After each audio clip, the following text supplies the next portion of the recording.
Okay, we're going to play some of the best of, some of the greatest moments of the last 3 weeks. Yeah. Ever heard on XFM 104.9. What about this? Do you remember this one? Oh, which one is it? Alright, so, here's the first bit. XFM 104.9, Ricky Gervais, Steve Merchant, Karl Pilkington. Tell us about this monkey, Karl. You're going to love this one, Steve, right? Yeah, so last week we were talking about how, like, a lad left his family because there was problems at home and that. He went and lived in the wood. He got airy. Right? No. Leave it there, Rick. We haven't got time to go into it. Right, so... That's what happened. And that's what happened. He lived with the monkeys. He went airy. That's what happened. Looked into some other stuff about, like, airy kids and all that. Yeah. Came across this story about a bloke, right, who worked in a zoo. Oh, dear. Right? So... Trouble's brewing. Loving his job and that, but it's quite a lonely sort of job because you don't see many people. You're just dealing with animals all the time, right? So anyway, he gets a bit pally with a monkey because it's the closest thing to a human. Well, that ape is. Right. Yeah, but you can't really go that close to apes. They're dangerous. What do you mean? What type was it? Do you Just mean let him tell the story. Was it a chimpanzee? I reckon it was a chimp, yeah. Yeah, it was you a don't chimp. even know, so it was that's a an chimp. ape. It was a Okay. chimp. Yeah, but it doesn't matter, does it? So he It's the gets story. pally with him. Right, so he gets pally with What, him. do they go on and holiday together? well, no, I mean, it starts On the off. pool together. It starts off just checking each other out and probably sharing lunch and that together. Yeah. Right. Anyway, this goes on for a while. They're getting on well on that, and then after a while, right, the monkey starts sort of imitating him a bit more and sort of walking upright. Oh, God. Yeah. Right. So he thinks, oh, that's a bit weird. Anyway, they get on really better and what have you. So he thinks he could live at home with me. Because we're getting on the storm. Yeah. Right. So he takes him home, and before Is you this know the it, beginning of Beneath the Planet of the Apes? I think it is. I think you've seen this on video. I'm worried because he's already imitating him and they're moving in together. I'm thinking it's maybe a bit like Single White Female. Single White Zookeeper. Oh, brilliant. right, so anyway. So he's moving in, and it's getting used to sort of the normal human life. He's having a cup of tea in the morning. Yeah. PG tips. He finishes the day off with Oh, dear. Finish the day off with what? He with does, a he doesn't little have to brandy. move a piano at one point, does he? Finishes the day off with a little brandy. Yeah. He pours himself one. Is he wearing a smoking jacket? Yeah, I'll tell you what, Carl. You're a maniac, mate. No, this is why it attracted me. It's amazing, right? So he's having his brandy and that, loving his life. Next thing you know, he sort of I don't know if he loses it or he gets shaved, but the top half of his body is hairless. Right? Apart from his head.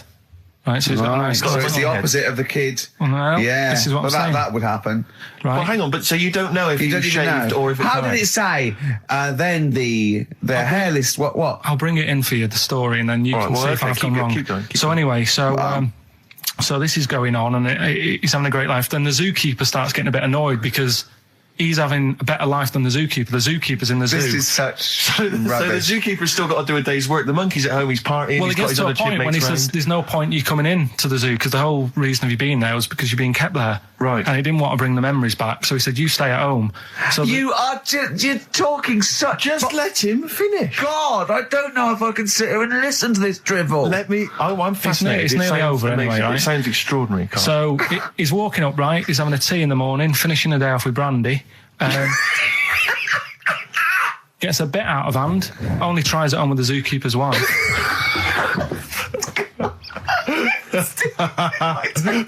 Make him go away, Steve. How does he do that? Well, because he's around humans a lot, he becomes a bit of a charmer. And, But what is it that he could do to seduce her? Pick fleas out of her? he didn't say. He was built. Yeah, it's well done. So what about that? What do you mean, what about it, Carl? It's obviously not true. I don't understand how... I love that he becomes a charmer. He's got better taste in brandy. Exactly. And What was it that he was doing that seduced her?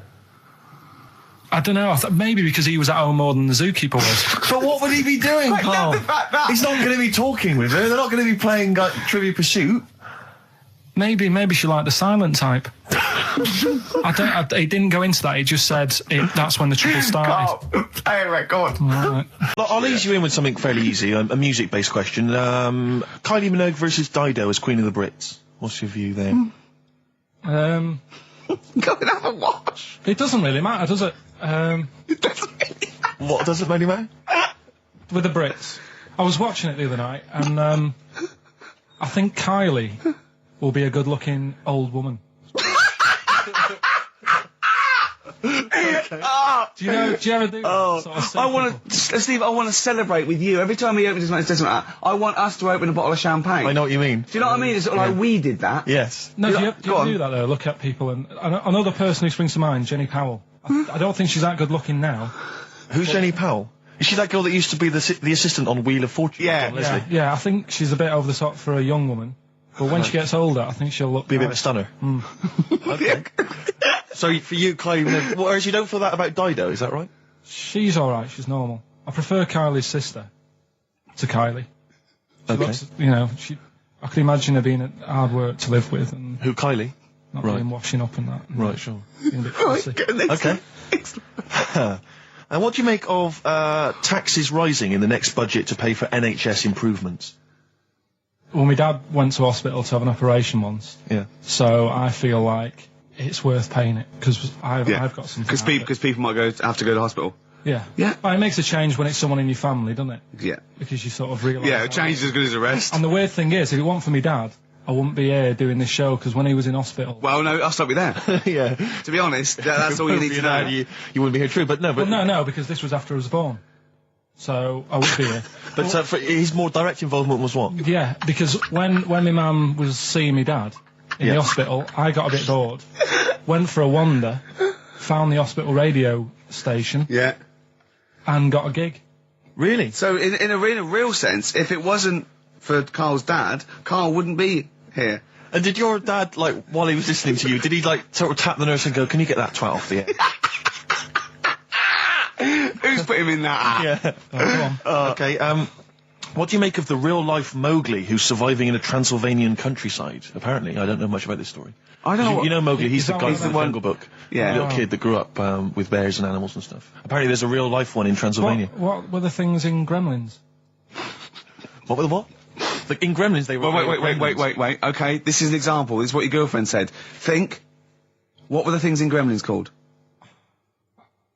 I can't remember. Just, I mean, really. Something like that, isn't it? No, wait. Just really think now, Karl. Just with everything with all the brain power you've ever used, think what the things in Gremlins were called. It's not there. There's a clue here. Oh, no. Yeah. They're not. What? Gremlins. Yeah. Play a record, Karl. What about the fact that the world's tallest man is living in a semi in Neasden? It's alright, isn't it? Something that someone told me in the week is that, do you know all these tall people like this guy? Yeah. Which is a bit weird they've only just found him, considering he's the tallest man. I think that's a bit weird. Yeah. Someone genius. told me that, do you know the guy who was in James Bond, the big bloke? Yes. Jaws. He's got the same illness as this bloke. Right. And what it is... It's called tall. It's something about... You're suffering from tall. You've got a small tumour or something just behind this part of your head. Yes. Oh, yeah. Just sort of in the middle of your eyes. Yeah. And the pressure on that makes you grow really tall or something. Yeah. So he needs to get it sorted. That's right. He's only got a beard. He hasn't. You sure it wasn't someone else who got in the car and he was still standing out there? No, right? What? And it turned out he got home and said to his wife or his girlfriend, it's a bit weird. So I just got out of the car to look at a bright light, and I got back in the car and I grew a beard, and she said, never mind your beard, where have you been for 3 days? And what had happened is... He passed out because he was pissed. No. The UFO had taken him for 3 days. Yeah. But he'd only thought that he'd only looked at it and it went away. Yeah. But what had happened is he took him and he grew a beard because he hasn't had a shave. Right, okay. I mean, was Will Smith or Tommy Lee Jones anything to do with this at all? Did you see this on a video maybe and thought it was an educational film? No, it's from a book that some kind person sent in to me. here. Can I just ask again, just again, I'm just throwing this right back at you. Do you think there's any other possible answer here? Right? A man is absent for 3 days from home. He's the grown a length beard. of time that it could take to grow a beard, lest we forget. What if he hadn't actually seen a bright light in the sky? What if he was lying? What if he was lying? He got knocked unconscious. He'd had a car crash. Just any lying. number of other No, things. just lying. Or he was just lying. Yeah, he'd been on a bender, getting pissed for 3 days And that with was his an mates. excuse to his wife. And they went, Dennis, what are you going to tell your wife? Well, wait a minute. Wait a minute. You're not going to believe I was out with you, lads. Just say you're only away for a minute. No, I wasn't away from it because of the beard. Oh yeah, look, it looks like you've been out for 3 days. Well, we have. That's Exactly. right. Okay, we've got to cover that then. Alien abduction. Great one. Okay, let's try that. Do you see? That's a little scenario there that could have been played out. So when you say educating Ricky, what have I learnt from this? Never listen to you again. That's all I've learnt so far. Never listen to you. Yeah, we'll add a little bit more in here, right? To Well, spice this no. up. What do you mean? Add a little bit more. We'll add a bit more to this. What I'm educating you about. Go on. Right. There's only a law in America that says if you touch a UFO, you're going to get done. Now, why would they make a rule? I don't know that. Do you know, like all their rules have a code? Carl, I genuinely do not know what you're talking about. Right. Do you know, like how here they might have? Do you know I what? have no idea. Right. Okay. Do you know, like over here? I'm listening to Capital and these headphones. I got Foxy on from yesterday. Right, let's bin that. No, wait, it's great. No, I want to hear about Airy Chinese Kid. Let's play a tune. And Okay, then come play a back tune. with Come back with Airy Airy Chinese Kid, Wait, definitely. some doors. Yeah, I Yeah. just thought I'd go back, Oh. take it back to the 60s. This is a tune that a friend of mine sent If me. you touch UFO, you get done. Soul Kitchen from the Doors. Shambles today. This. Right, okay, educating Ricky. What have we got? Airy Chinese Kid, go on. Right. Yeah. This is the. I didn't want to do this. What do you Really. want to do it? Well, I wanted to give you three, and I gave you one. It was like the alien man gets a beard or whatever. Yeah, And- which was total rubbish, so this one should be better, maybe. Hairy Chinese kid. Right, well, we've talked about hairy people in the past. True enough. Haven't we? Yeah. You know, the little kids who grew up in woods and hung around with wolves and that. Yeah, again, you're confusing it. Yeah, they're not, there were some people that were born very hirsute. They were not the people who were brought up with wolves. Yeah. You just put that together in your Homer Simpson type mind. Right, well, this is like a sort of close to that sort of story. But the weird thing is, right, Chinese people aren't that hairy as a nation. No, seriously, that's a well-known fact. They don't have that much body hair and stuff. Okay. So this little kid who was born over there, he was like covered in stuff. Was he? And it was only his nose that wasn't hairy. The rest of his body was caked in hair, right? And his hair sort of What grew. sort of hair was it? Was Thick hair. No, what I mean is, was it sort of like a pony's mane, so he just looked like an Ewok? You know what I mean? Just like hanging down sort of straight, dark hair. In the picture, it looked like it grows was it from his downy? eyebrow. It grows from his eyebrows quite thick, and then it just goes all the way over You his don't head. think it was just really long eyebrows that he'd done a comb over? No, it was all over his body. It had a picture of like his back and that. Yeah. And Had he styled it? Had he styled it at all? Did he have it in a quiff or? no, it was just hanging everywhere. all over him. Yeah. And they were like, you know, this is a bit weird happening in China, where we're not normally that hairy. That was the scientist speaking there. Yeah. And the local press and that were getting him down, calling him monkey boy and all this. Oh, And thinking Chinese press. but the doctor, Yeah. Oh. They're cruel, aren't they? It's like those game shows. That's Japanese, isn't it? Yeah. That's what. Yeah. and the doctor said, I was Carl talking through all that time while we were just like talking to each other then. Because I turned round and I still saw he was talking. Go So on. anyway, the local press came in to see the hairy boy, the monkey yeah, boy. and they were like being tight, taking the mickey out of him. And the doctor said, Throwing him nuts. he's only hairy. Said he's a healthy young kid. The only faults he's got is he's got a little bit of eczema and a boil. And he said everybody should just treat him the same. And I think he grew up a healthy kid. Yeah, so that's the. That's the end of the story. That's not a story. Why? But I've got nothing. I don't know what to say to that. So someone in China was born slightly hairier than the rest, and he was normal apart from eczema and a boil. That to me isn't a story. But if it is, I've got a million. I mean, It's sort of like, bloke from Manchester, went a bit bolder than the rest, got a job on radio. It was normal. I mean, that's not a story, is it? Because my auntie Nora, she same thing, pumped her with loads of drugs. She used to have a cabinet next to the bed is like boots. She's got loads of stuff, right, for all sorts of stuff.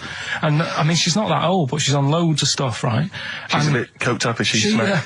She called up my mum once. And, yeah, you told us this. Go on, tell it again. And she said, "Oh, how are you doing?" And that. It's all right. Bit worried though. My mum said, "Why? What's up?" She said, "I've been breaking wind." So she goes, "Well, you know." She says, "No, but this one is going on and on and on." And she was like, she was like, what do you say? What's like passing wind, farting for 5 minutes. one thing, not like, you know, trumping and then nothing. Yeah. Continuous drone of a fart. Yeah. I don't think she had... How big was she? She must be the size of a barn. No, she's not that big. She's good for her age. No, but I mean... Can't swim. No, but fine for 5 minutes. Where's all the gas? Was she circular breathing? Was she sucking it in with her mouth? It was just... I don't know that much about it. But she called up my mum.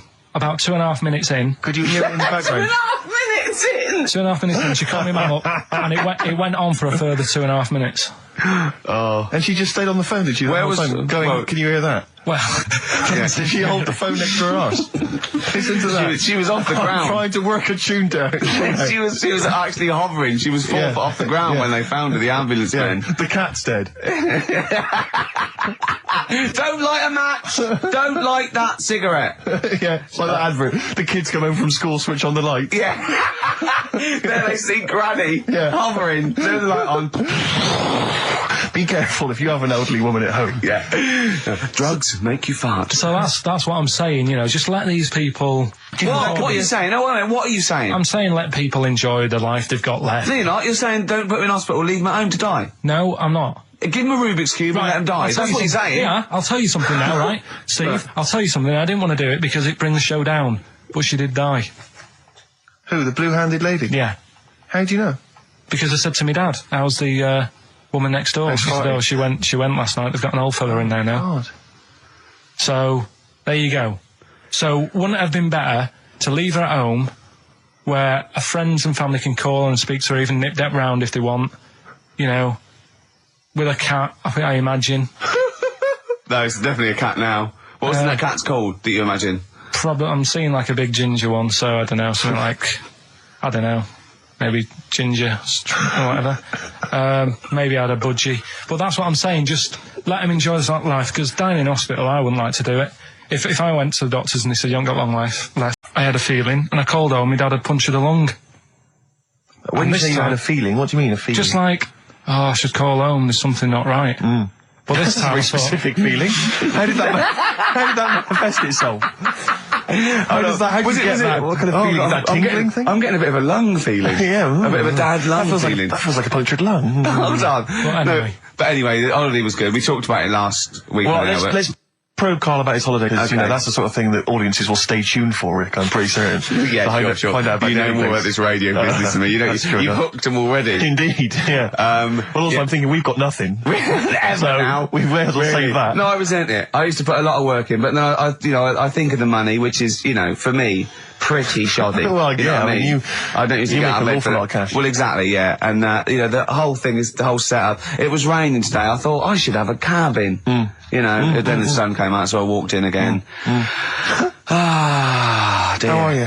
But, I'll tell you what, I got a bit criticised last week as well, that I only played ballads and same songs, so I'm going to rock out this week. Oh, I've been down to the Capitol Library to get some good tunes. And, what about a little bit of AC/DC? Oh. Took me all night long. Let's hear it.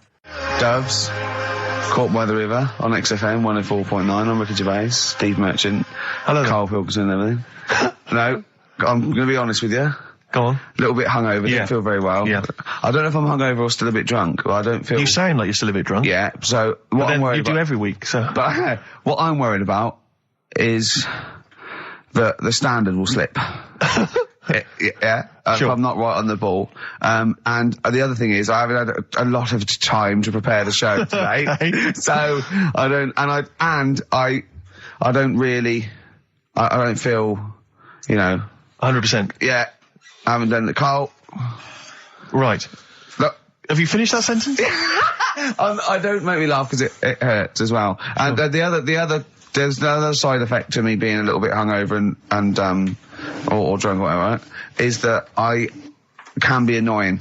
Right, yes. Because just to amuse myself, I sort of like turn my body off a little bit and just poke and like that and annoy people and that. I want to sort of like. Well, you do the physical equivalent of freewheeling. Don't you? You just I sort of want to climb on Karl and go to sleep on him. Yes. Do you know what I mean? Yes. They both annoy him and it'd be comfortable. Yes. Which is, can be annoying. Just a little thing just to make this show a bit easier. If you'd put your hand up when you want one of us to speak, because I'm not quite sure when the sentences are finished. The hands are up. Okay, good. So, the hands are up. Okay. Okay. Good, alright. Okay. Are you gonna just keep them up the rest of the show, or? No, Karl, do what you, huh? Good, alright. Do you want to, is there an excuse as to why you're a bit hungover? Too much wine. Okay. Last night, yeah. Yeah. Good. Thanks for that. Because this is the only work you've got to do all week, isn't it? Unless I'm very much mistaken. You don't have to do anything. You just sit at home eating cheese. Yeah. Then occasionally you do a bit of sort of shadow boxing. And that's exercise. And then you sit and watch TV. Yeah. Is that roughly what you did this week? Yeah. Uh-huh. So this is the only 2 hours you had to do anything for all week. This is, to prepare for this. Yeah, but who can plan a hangover? Right. You'd think, Karl, you said you had some stuff. Yeah. What have you got? I love the fact that, whereas I was a little bit slow, Karl there leapt into action to keep this show afloat, keep the pace up. Go on. Right, well, Karl, are you hungover as well, or? I'm just a bit annoyed because I'm with you. Do you know what I mean? He hasn't got much to do all week. You're having a laugh. What? What angers me is I kind of hope that maybe I could have quite a long career in radio, and I sort of feel like I don't know, the word sinking ship. Yeah. Those words spring to mind. But because it feels like, Karl, you're just a chancer anyway. You weren't even supposed to be on air, and we've made you into something of a household name, and that's cool. Household name. And Ricky's already a celebrity. He's got it stitched up. He's got corporates. He's got voiceover work. But I've got nothing. I'm running on empty. I'm not nothing. I've got nothing. I'm sort of dependent a bit on this. Yeah. Financially. And, go on then. What and you two are sort of bringing it down, really. Right. Do you reckon I can get my own show, Karl? Karl. Tell them what I did out there with a bit. No, Karl, tell them how funny I was out there with a bit in that a minute ago. So anyway, come on, I'm bored of this. I'll tell you what. will we tease them with what we've got coming up next? Yeah, Karl, tease us after the next record. I think we've already got them for 2 hours. Yeah, we've hooked them, Karl. Don't worry, this is textbook radio. What's this? Badly on board. Yeah. Doves, Caught by the River on XFM 104.9. I'm Ricky Gervais, with me Steve Merchant and Karl Pilkington, doing the button stuff. Actually becoming a little bit of a producer. Karl, he's put a bit of work in, hasn't he? He's come up with a few games, and we made him. He's getting a bit stressed when we shout at him because the mics don't work or it's hanging off. It was too hot in here. He couldn't get the thing working last week. I mean, I really would throw this studio away and get a real one. Yeah. Well, I'd get one of those ones you can buy for like tenner from Argos. Argos, yeah, like Bon Tempe. My first studio. my first with a little broadcasting picture studio. of Karl on it. Yeah. Exactly. That'd be great product placement. What have you got this week for us, Karl? Because again, we've put very little. I said I would put. I'm not hungover, but I've put nothing into Rick, have you done any work for this week's show? No. None whatsoever? No. Okay, Karl, what have you got? What have you got? Quick. Keep them. It's 5 past. They're turning over already. They're finding other things. There's melon stew. There's everything. Well, go on. We've got after the success of last week, Rockbusters. Okay. We're doing that again. Sorry, were you on the same show as us? I thought it went all right last week. Yeah. Okay. Good. Right, so we'll be doing that. Got some nice prizes, which. What prize? What arbitrary films have you got? Have you got? Don't tell him yet. No, I'll tell you what. If it's Children of the Corn 2, then can I enter this competition? There you go. No. What is that? He's got some different prizes. Maybe I should just tease the audience with those a bit later, Rick, because there's some exciting stuff there. It's going to be amazing. Yeah. Right, so I don't want to give too much away, Rick, but one of them is a copy of The Office on DVD. Is anything like maybe Burt Reynolds' straight-to-video film? Are there any of those in Sadly, there? nothing quite as classy. Fist. Yeah. Right. So we've got that lot to give away. Yeah. We've got Go on. educating Ricky. Where teachers stuff. Because you taught me that people used to eat tomatoes off lead plates in the land of Narnia last week, which was good. Yeah. No, Is it only tomatoes they ate off the lead plates, by the way? Why didn't they think other fruits and vegetables were poisonous? No, it wasn't. It was because tomatoes had acid in them. That was the problem. You see, you don't listen. right? Well, lots of fruits have acid in them. Yeah, but they didn't eat them back then. they didn't have bloody kiwi fruit and stuff, did Don't they, say back then? bloody. You're a producer. You'll start saying shit and cock and stuff. You start saying bloody. Tits. Play the. Hang on, right, and... Go on, play keep him hooked, right? Yeah. We've still got a song with a story in it. Yeah.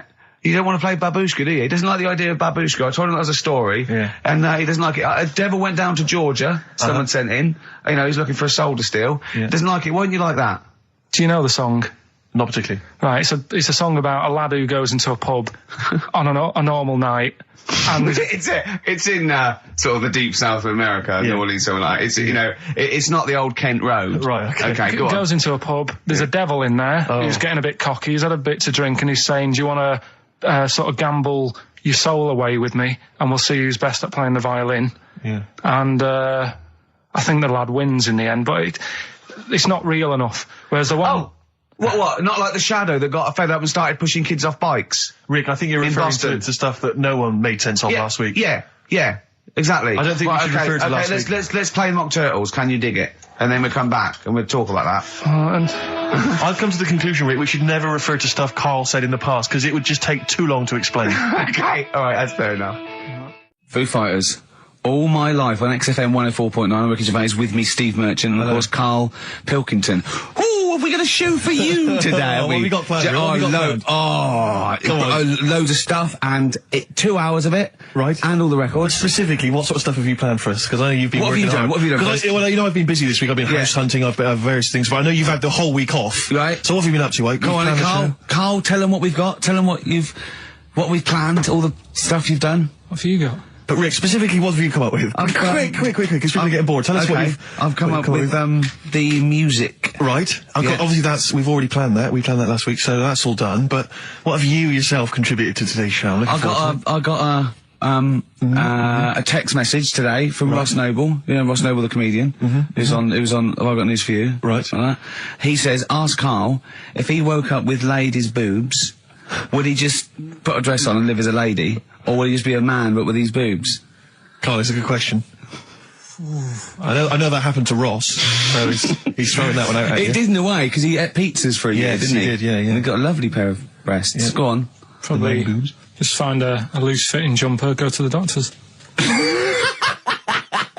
What would you say to the doctor? How would you explain this phenomenon to the doctor? So you'd be happy with this because you believe in shite, like No. Go on. But it can happen because I told you a couple of weeks ago how it can happen. How you can wake up with breasts if you're a fella.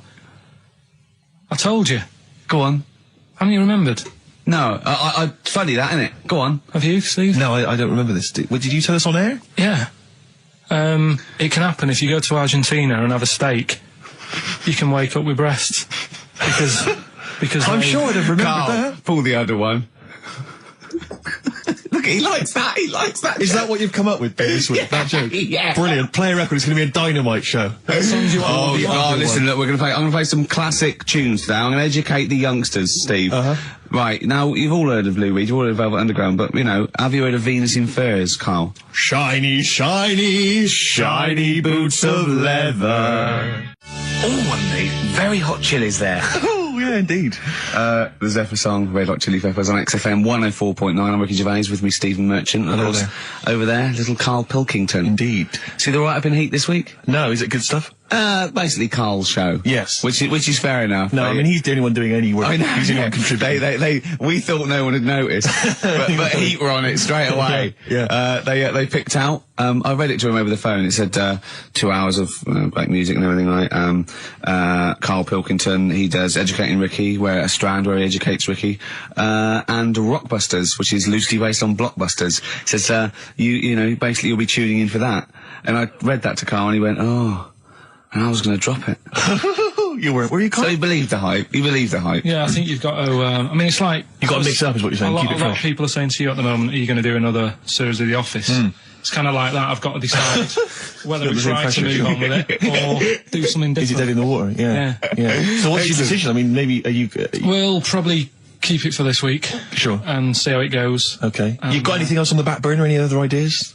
Nothing. You I'm still sort of. Do you know I came up with a load of game ideas? So that sort of being at it all night. What do you mean? Let's put a song and I'll come back What to do you it. mean? Come on, No, No, come on. seriously, because Okay. R.E.M., yeah. Well, after REM, Night Swimming, being at it all night, and why it annoys Karl. Night Swimming by REM. Well, before we played that track, you remember Karl was on the, right, teetering on the cusp of telling us why he's annoyed at going all night. I assume you mean... intercourse. Relations. Yeah. What do you mean? What annoys you about that? What? Sexual relations all night. The concept? Or people keep you up? Is it your next door neighbours or something? No, just that thing of people who say, oh, was that it all night last night? Who says that to you? You know, lads who think they're, they think they're a bit of a lad and think that means it's good. Well, like Sting and his tantric sex. Sting.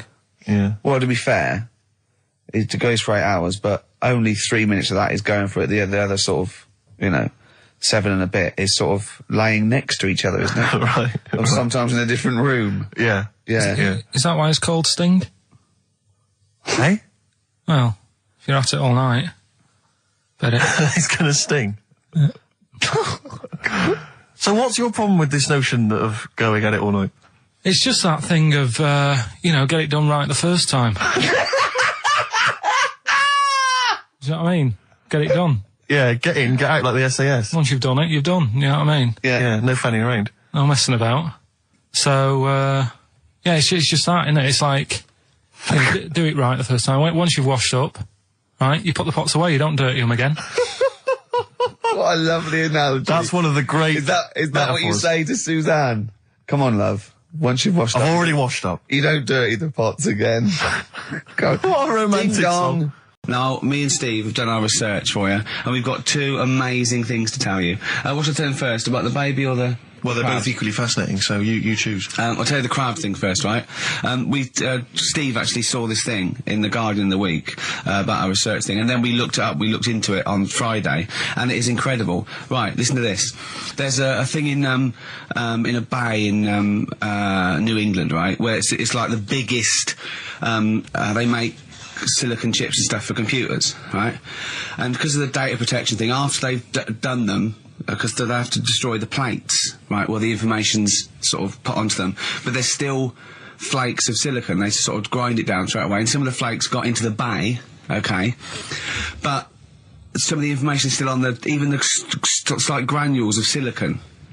Anyway, gets in the water, and silicon is rather like a carbon derivative. They reckon if there had been life on another planet that wasn't carbon-based, it'd be silicon-based, because that's simple sugars and proteins, it's just COH and that, and it can work with silicon, right? Anyway, the crabs have been taken up, they're still in the water, and they looked out on the beach, and over years the crabs have started sort of putting themselves in formations, like geometric format, and they couldn't work out why they were doing this. And when they put them in the experiment, they sort of like chopped them up, and they found they'd taken on silicon, and it had sort of got into their brain, and they were downloading information.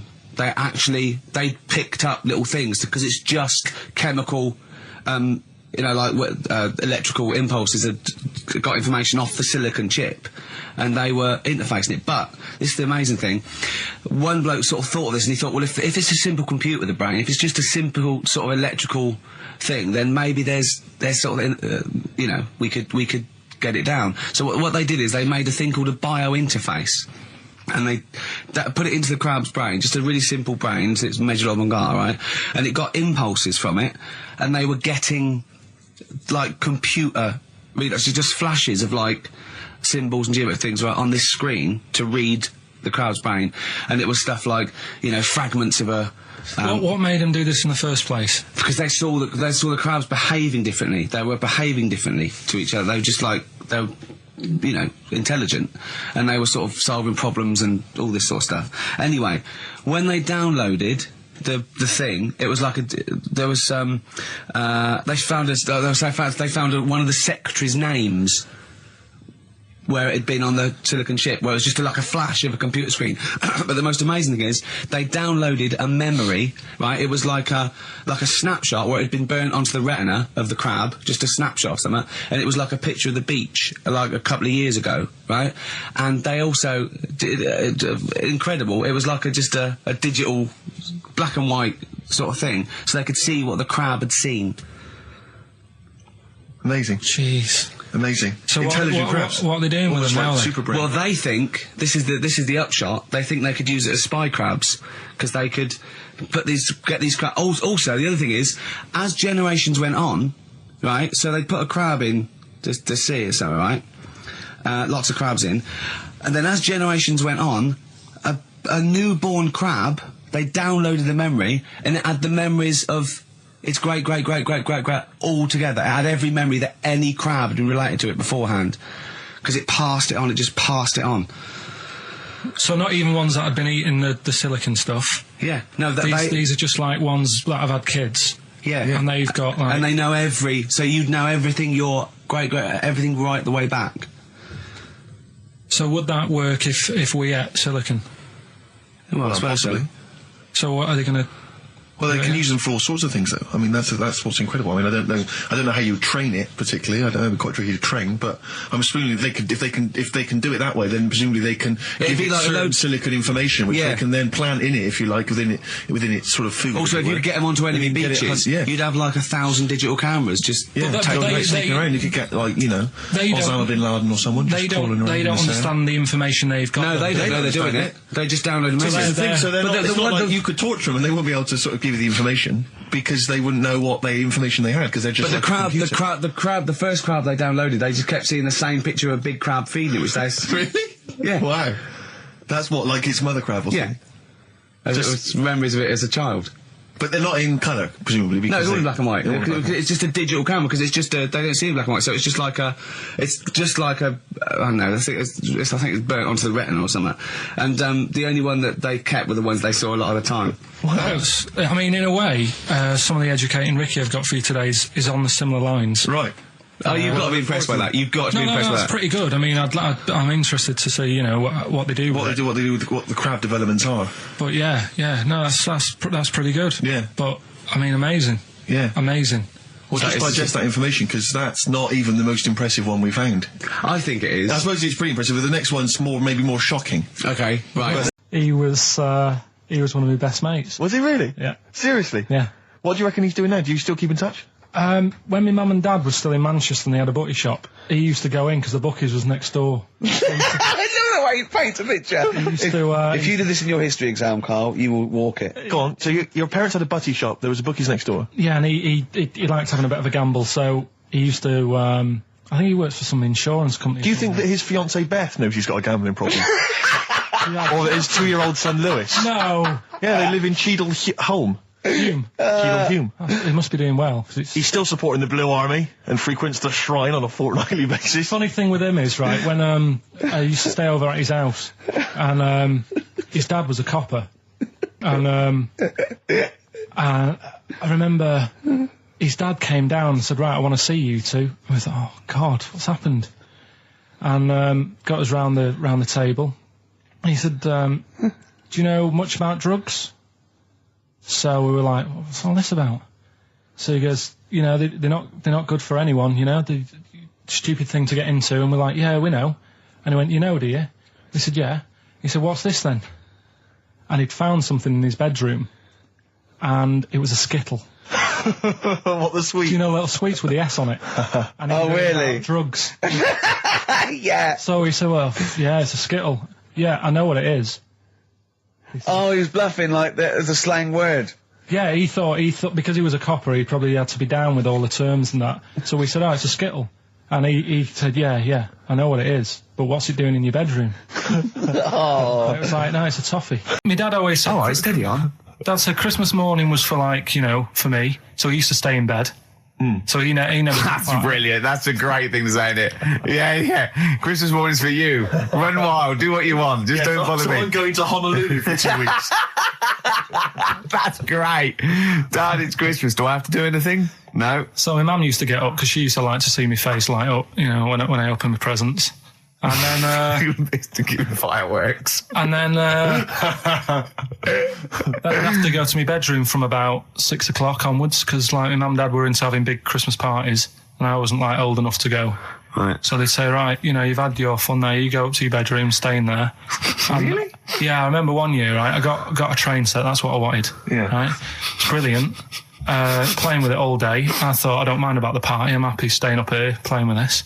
Brother comes in, he's had a few, right, he's going, yeah, give us a go on your train. How old is he? He's a bit older than me, so he might have been like, let's see. Well, let him be 18. Probably about 18, 19, how old something were like you? that. I had a train set, so I don't know, about 14. something like that. Yeah. Right, so I'm playing on that, loving it and stuff. And then he comes in and goes, oh, give us a go. He turns the transformer up to like 14. He went really fast for about 5 seconds, broke it, and then he went back downstairs.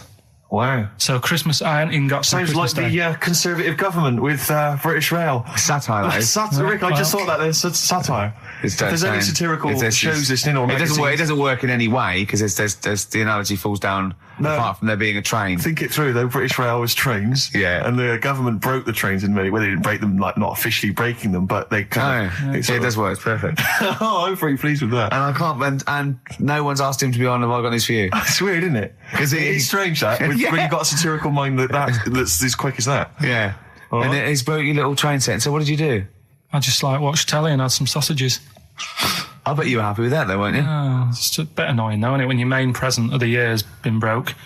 And did it ever get it fixed? No, that was it. Put away. I'm intrigued why your parents wouldn't let you come and join in the festive fun. Was it like really debauched down there? Was it like eggnog everywhere? Well, no, but I mean, that's fair enough. 6 is a little bit early, but I just think, you know, if you're a kid, you know, he had his fun, put him to bed at 8, maybe.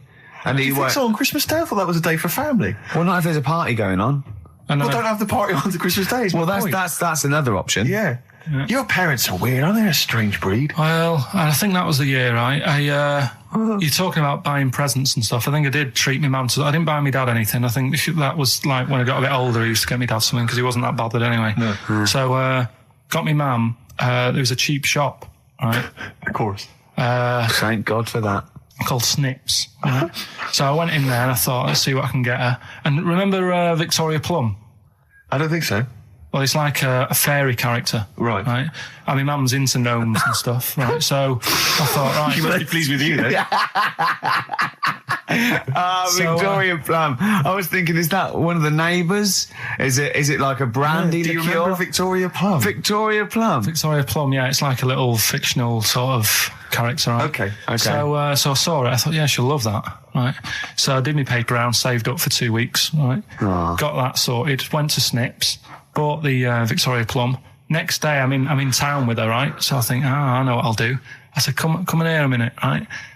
So we go in and we're looking around and I tested her, right? I went, look at that there, that's all right, innit? And she goes, oh, it's bloody awful. Oh, Karl. Oh, Karl. Oh, God. So then Christmas Day comes. I said, don't bother opening it. She said, no, why? I said, Oh, "Don't." no. Why didn't you still give it to her? So, well, it's too late. I'd already bought it. Oh, Karl. So she opened it and I was like, and she said, oh, that's nice. I said, why are you saying that? I said, the other day, she said, it's bloody awful. She said, oh, no, I thought you were pointing at something else. Oh, no. So that's why I don't get anyone anything anymore. There's 2 things that my mum does, right? It's that, if there's sex scene on the telly, she'll go, you know, anything on the other side, love? And the other thing she always says, if ever there's anything on the telly with Elvis in it, Yeah. she goes, oh, I like him, right? And we all know, we sat there, we know what she's going to say next. Yeah. So you don't even bother saying why, right? And she goes, he likes fat, ugly people. He what? He liked fat, ugly people. He didn't always go for, like, the good-looking fans in the crowd. What Elvis did? Yeah. Right. That was always the thing. And I'm sorry. Now, hold on. I don't know what we're doing now with our lives, Steve. Right, wait a minute. Right. So your mum says 2 things, right? She either says... Is there anything else on the other side? Or, I like Elvis. There's a pause because you know what she's going to say next. She says, he liked fat, ugly people. How often does this occur? Well, because they've got, like, you know, Sky, there's a lot of those channels on. They're like the music channels. So Elvis always comes on. There's either an Elvis film, there's, like, you know, a classic hit by him on... And she'll go, I like Elvis, he likes fat, ugly people. And what do you mean he liked fat, ugly people? Is she a fat, ugly person? Because is that... Back to form there, Oasis and Little by Little. This is XFM 104.9. I'm Ricky Gervais. Who are you? My name's Steve Merchant. Good to see you. Thanks. With us, the producer in the studio is Karl Pilkington, and he'll be doing the buttons. Yeah, you made a good effort there, but once again, got bored. Words are your enemy, Rick, and they defeated you once again. Just run out of steam with the sentences. Every week I think, well, I'm really going to make an effort now. I've chosen some records. Yeah. That's it. That's it. That's as far as it goes, isn't it? Yeah. Maybe you should write out what you're going to say at the top of the show. Write that out. Get a nice big crayon. I like to keep a little bit of, a little bit of something, a little bit of spark, a little bit of liveliness to it. Sure. How are you? Good to see you. Yeah, it's great. It's great to it's great to be out of the house again. Yeah. Oh yeah, just I was going to say, because we've been doing this for a long time now with a little break, but XFM are bringing new listeners all the time. I've heard 4 or 5 a week. Really? Yeah. New listeners tune in to XFM 104.9. Beware. Yeah. And we might take it for granted the people that know who we are, know who you are, know who Karl is. Sure. Now, if you're a regular, then you know exactly who we are. But for those of you who don't, I'm Ricky Gervais. Ricky Gervais, a BAFTA award-winning actor and writer. Steve Merchant, all those. A friend of yours. Yeah. And this is the important thing. Karl Pilkington. Absolutely. Our producer. I say producer, he was the bloke who was lumbered with a job. When I said, listen, I used to run the desk in the old days. I used to press the buttons and run the desk and everything. And now I said, listen, I've been on the telly. I do not press my own buttons. And Karl said, well, I don't really work weekends. And they went, well, you do if you want to keep your job. Absolutely. And we were lumbered with him. And then we discovered that he's not just a little dork, a little manky sort of idiot. Sure. He's got nice shirt. He's got, you know what I mean? He's got something else. Absolutely. He's got He brings another dimension, yeah. Yeah. And, he started having a little chat, and we discovered that he had quite a lot to say. Well, I think you're absolutely right, and I think I was wondering maybe we should maybe play another tune, but after that, I just think we should re-familiarise our radio audience with Karl, and any new listeners, just somehow going to let them get to know the real Karl again. Well, if you are new, you'll find that we like some old songs, some new songs, some chit-chat. We get serious sometimes, there's some tears and some laughter. Yeah. We kicked off with Oasis' new one, Little by Little. We're going to go back in time now to Iggy Pop and his Stooges with I'm Bored. Coldplay and In My Place on XFM 104.9. I'm Ricky Gervais. With me, Steve Merchant. Hello Steve, there. Lovely to be here. Yeah. Karl Pilkington there, pressing the buttons. Great to be here. Yeah. How long can you maintain it? I'm bored already. Yeah, already bored of doing Bored already. Every week you start it the same way. Yeah. That was not bad, though. You actually grammatically made sense, which is really impressive. Yeah. Thanks very much. A rare treat, indeed, from Ricky Gervais. Some of the listeners have already worked out. Got nothing to say at all. Sure. Haven't prepared again. No. We did come in half hour early to prepare, but instead, me and Karl were playing.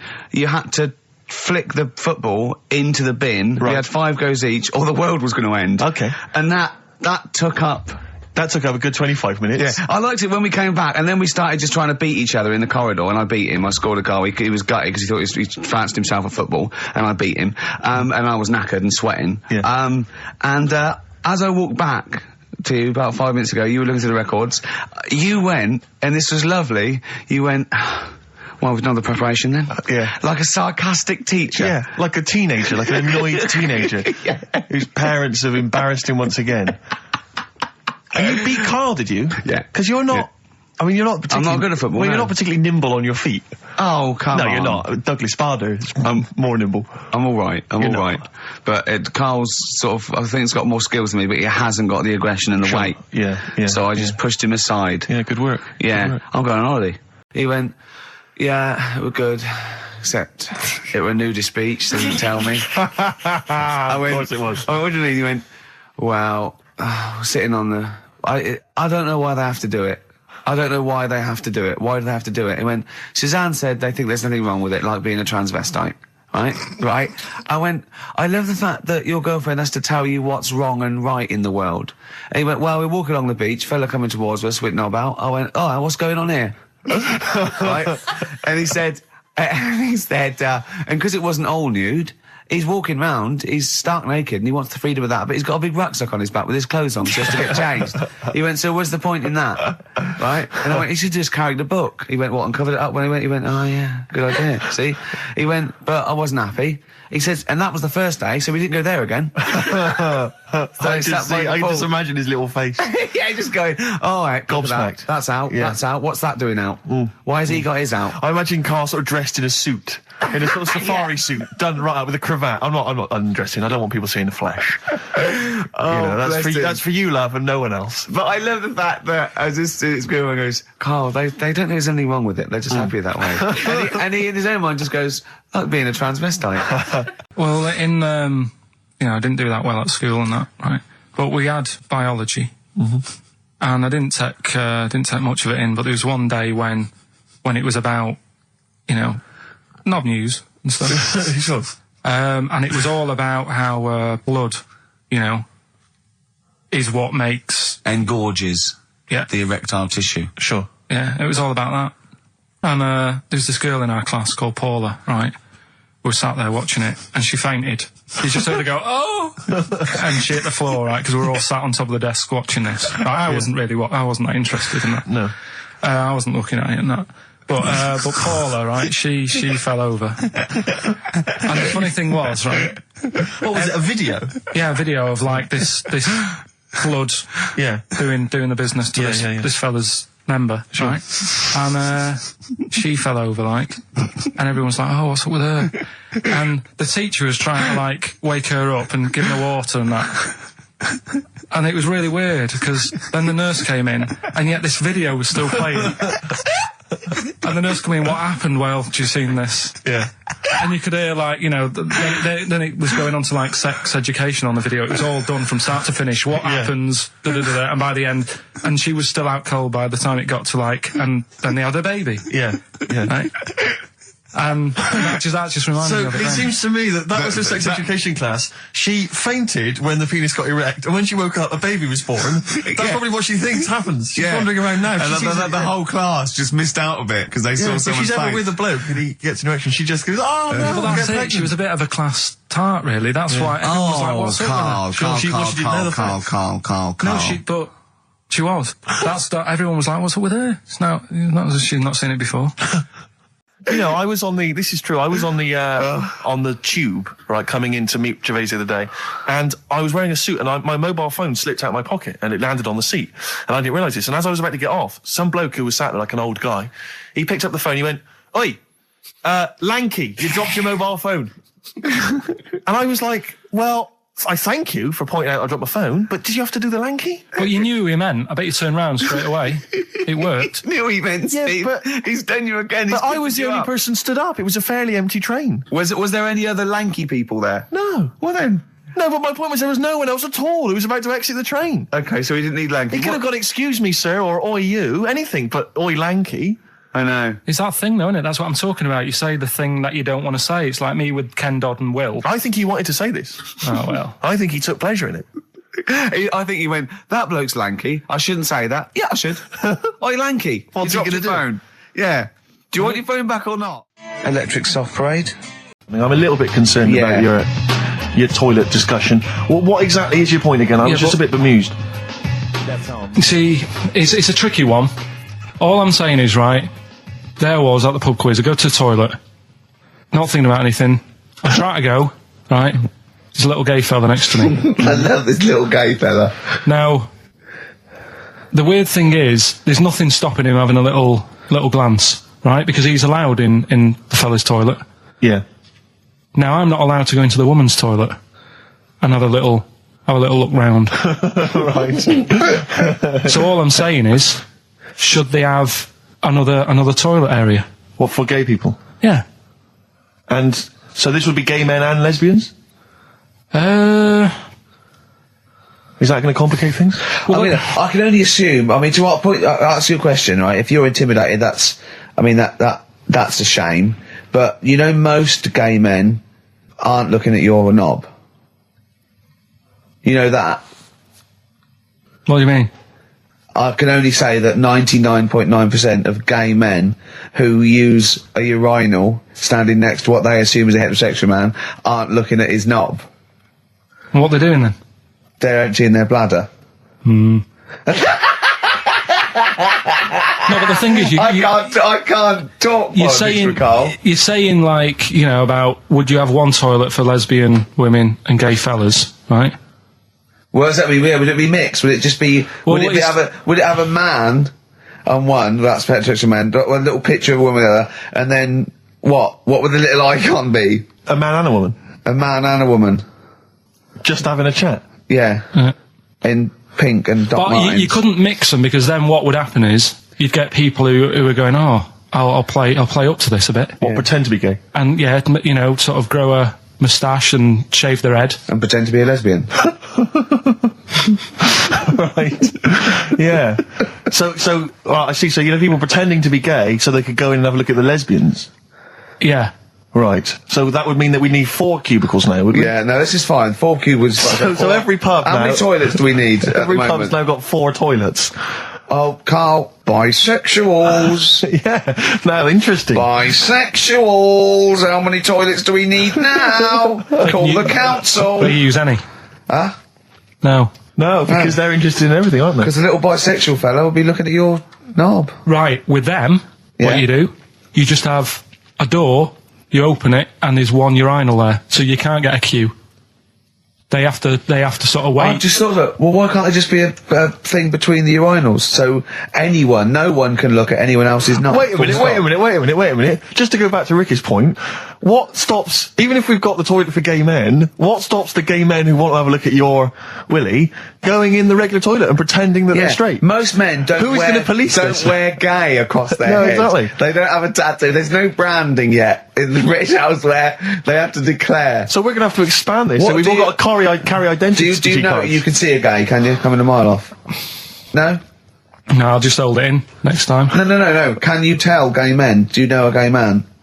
I'd say probably if you did if you lined some people up and said point them out, I reckon I'd get. But hold on, we're not talking about people dressed in leather with the arse cut out and an handlebar moustache. Yeah. We're talking about the everyday non-seen. Of course. Yeah, but I mean, suppose I put you in a room and there was 10 naked men, right? Yeah. And there's 5 gay men and 5 hetero. Could you walk along that line looking at those gay... Am I naked? No, you don't have to be naked. Why would you have to be naked? To catch them out. How would you catch them out? Karl, you're making noises while I'm talking. Yeah, but you do this all the time trying to wind me up. And I'm not saying Manchester's the best place in the world, but what I'm saying is there's bits of it that I really miss. Yeah. Like last Sunday, right? When I'd met up with Ricky, we had spaghetti bolognese, which was alright. And then I said to him, I need some soil. Damn, I wish you'd invited me. It sounds amazing. So I need some soil. What do you think? You need some what? Soil? Soil, yeah. I need to repot a plant, right? Yeah. So you need to repot a plant? Yeah. Fair enough. So I'm like, where you can't see these shops in London. Do you know what I mean? There's nothing around. I took him straight to one in my street. Yeah, but near your street, and that's probably the only one in London. Well, you say that, Karl. No, it does annoy me. Round my way, it's like, you know... You can't move for soil shops. You can't. There's Earth, you can just pick up handfuls walking down the street. Yeah, incredible. People just lean over into someone's front garden. No, you can take the plants as well. No, but what I'm saying is, Go on. Manchester, there's loads of decent hardware shops. Yeah. Here, if you want a panini and a latte or whatever, you can't move from. But for soil, I had to go virtually how many miles away from me to carry that soil home and stuff. Yeah. It's not good. I mean, London's all right, but if cities were sort of marked, It's neglecting the peat market, really. Well, isn't there's barely any mulch available in central London. I'm sick and tired of not getting a good, decent compost of a Sunday. Indeed. So, I'm thinking of moving to the north, where there is loads of soil and gravel. Indeed. And animal shite. whatever. Yeah. So you were going to say, if you were marking cities out of 10, what would you give London? Well, if you were marking them on on what they have. Right. As opposed to what? well, as opposed to how you spell it. Say, like, I think the greatest city in the world is Rome. Right, it's pretty amazing. Yeah. Have you been? What? Yeah. Why do you think that though? Just because, like, you turn a corner and there's something there that's really old. Right. Like, you're going down a normal street. go and stay in a Derby and Joan club. Yeah. No. But it's like you're going down the road and then you turn a corner and like the Colosseum's in the middle of a busy road. It's like, what's that doing there? Yeah. And just when you think there's no more, you turn another corner. It's almost as if that was there first. Yeah. Well, Yeah. But do you know what I mean? London. Yeah. What have we got? You know, Trafalgar Square is world known. And you go there, what's there? Yeah. Do you know what I mean? So there's a lot of space there. Get one big B&Q. In Trafalgar Square. To cater for the whole of people who live sort of central Londonish. Yeah. And then I'd be happy, but what I'm saying with is... Nelson just popping up through the middle? Because you can still see it, couldn't you? Yeah. It's a great idea. So B&Q could be like the whole sort of flat thing and make it sort of grey so it looked like rock, and then Nelson popping up... Make it classy is what you're saying. Yeah. Stone clad it. So it looks like you've made an effort. And then you can pop in, and then you can go out and go, oh look, Nelson's column. Oh, look at that. Isn't Nelson? Oh, look at that. The victory. Defeat. That's fantastic. One of the greatest living. Yeah. I need some nails. Yeah. Perfect. Killing two birds with one stone, you say? But why isn't there more than them shops? Because when I went into yours, every time I've been in there twice now. The first time was to get a shower head. Right. And I went in there, couldn't resist buying something else. I ended up getting some super glue as well. Blimey. Placebo. The Bitter End on XFM 104.9. I'm Ricky Gervais. With me is both Stephen Merchant and Karl, the K-Man, Pilkington. Oh. So you've already got that. That's safe. It's only 4 minutes past. You've got Placebo and you've got us three. So you're definitely going home with that. Yeah, whatever that's happens. safe. That's on its way to the hospice. Exactly. You've banked that. Yeah. Now, do you want to gamble all that to go on and listen for another 2 hours? Well, you could walk away now and you're up. Yeah, you're up. You're already up. Right, that's brilliant. You have not wasted any time. Do you want to gamble that against another 2 hours? It might be shoddy, it might go downhill, but it might get even better, Karl. What do you say they do? Listen for another 2 hours? Yeah. See, we shouldn't have done that. We shouldn't have asked Karl, because a lot of them now are already taking what they've got. And what they've got is great, Rick. What they've got is lovely. They're loving that. They're going to enjoy that. We have got monkey news. We've got cheap as chimps. That's not the same thing. How many radio stations have got two ape-related simian features? Rick, can I point out now, a lot of people are making that mistake. A lot of people are thinking that monkey news is exactly the same as cheap as chimps. It's not. Let's keep that clear. It's not. It's in the same ballpark, but it's not the same. There are apes. They're involved. They're involved. Yeah. We've also got some great music. Yeah. We've got an amusing sketch about a fly. Oh, he's looking forward to that. Oh, and Mystique are dropping in. Let's hope the Mystique ladies are coming in. Singing I want to kick off with a song that is, you've got like half a dozen posing songs that when you're sort of like between 14 and 18, they were the ones you'd put on to get ready to go out or just pose around or be that pop star or think you're on stage or whatever or in the video. Yeah. And embarrassingly, I dug this out and I remembered I used to post this like a mother when I was about 14, right? It's his Street Life by Roxy Music. You used to do... Mine was Oops Upside Your Head. Yeah. It was just me on the floor in my bedroom. One day there'll be other people in this imaginary pose. yeah. Elbows going everywhere, knocking over vases. Yeah. But then I remember later, it was Black Lace's Superman, which is something similar. Do you remember that? That was brilliant. Wow. Spray, ski, da-ding, da-ding. If you've out there in Radioland got any funny jokes, then call in. Email them in, because we need some. Street Life, Roxy Music off the Stranded album. That's what I used to jump around to. What would you have been wearing while you were listening to that? Well, probably Brutus Gold jeans. Classy. Or Green Flash pumps. Sure. Any socks? I would have had socks, yeah.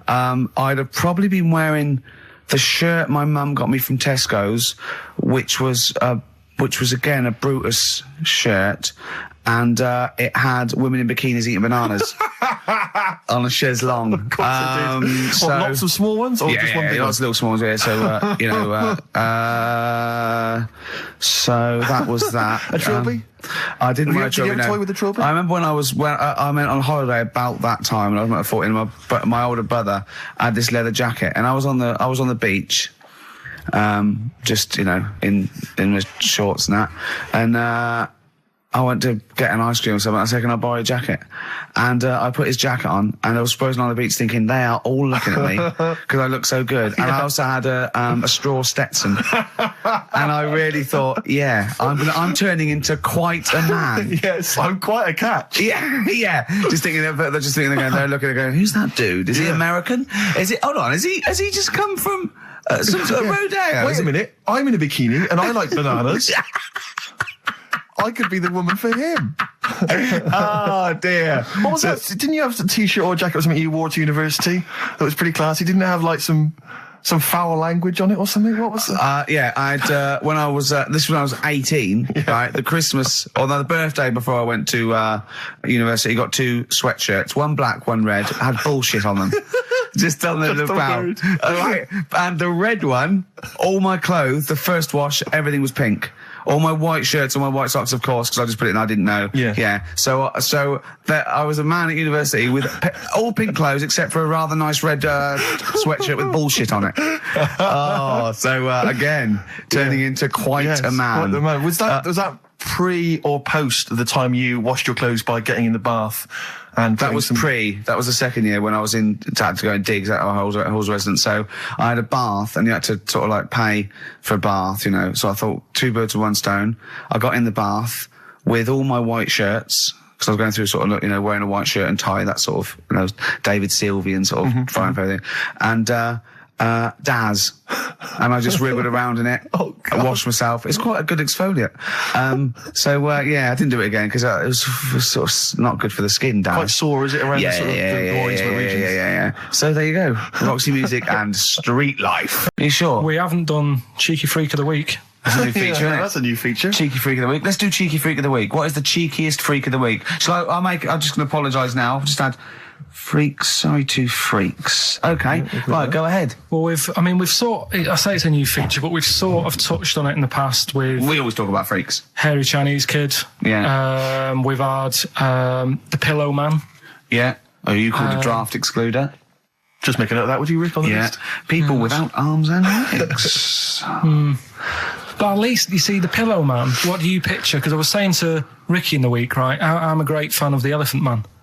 That's his favourite freak. Of all the freaks, do you know why he said?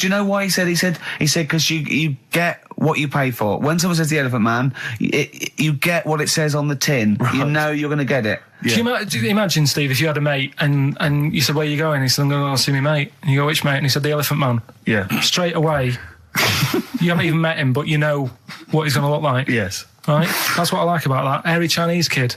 Yeah, you know what you're going to get. Pillow Man.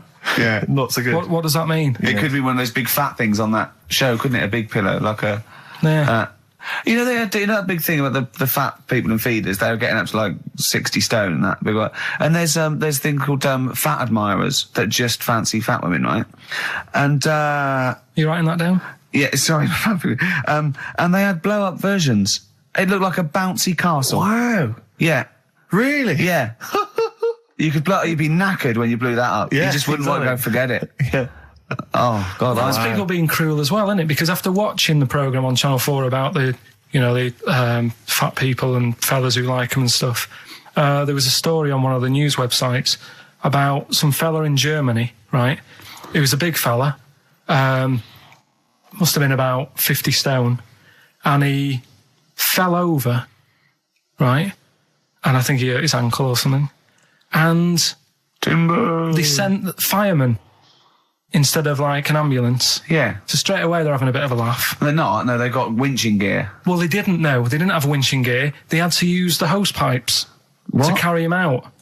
I think it was Anna Nova, that news website. They had to use the hose pipes. So they made like a bed using the hose pipes. Oh, yeah. And had to carry him out on that.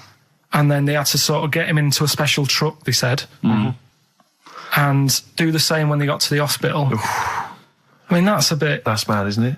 They shouldn't do that. Although, Karl, I'm loving that story. I'm just worried that we're not going to be able to fit in Cheeky Freak of the Week. What's the Cheeky Freak of the Week? All right, Cheeky Freak of the Week. Something I found on the net. Yeah. A fella who had 27 toes and fingers. In a jar? No, still on him. And proper ones as well, not like little stumps and that. Proper, fully formed fingers. He Was had it- like... Was he a pianist? Close-up magician. I don't know what he did. He just said that he was... Cat's cradle professional. Did he ever work on finger bobs? He was saying in the week. For the crowd scenes. I'm now going to do Braveheart. Yeah. He said about the Elephant Man. He said, I want to do a thing right with freaks where it's good and bad. He went, what did you said? The pro about him is? What about the fellow with loads of fingers, or...? No, the Elephant Man. Well, he said the bad thing is he stretches his jumpers. When he puts them on. Yeah. And what's the good thing? sort of... He never gets up and goes, oh, my hair's a bit of a mess today. No. He's always having another bad face day. I don't to complain about this head and shoulders. Are you taking the piss? Yeah. Oh, dear. So that's freaky. Didn't you see an elephant woman in Manchester? Yeah, leave that. What do you mean, leave it? No, because it is sad. I know it's sad, but I mean, I don't know what my next sentence is. No, people always That think, should be the end. I don't need to say anymore. People will know what she looks like. It's a good name for her. Did she like buns? Oh dear. It was when it's when my dad was a taxi driver and he used to sit in the front. Yeah. And she used to get a lot of taxis. Yeah. And he only charged you half price, didn't he? He was a good guy. well, the bad thing is as well with people like that, you don't want to offend them because they never forget.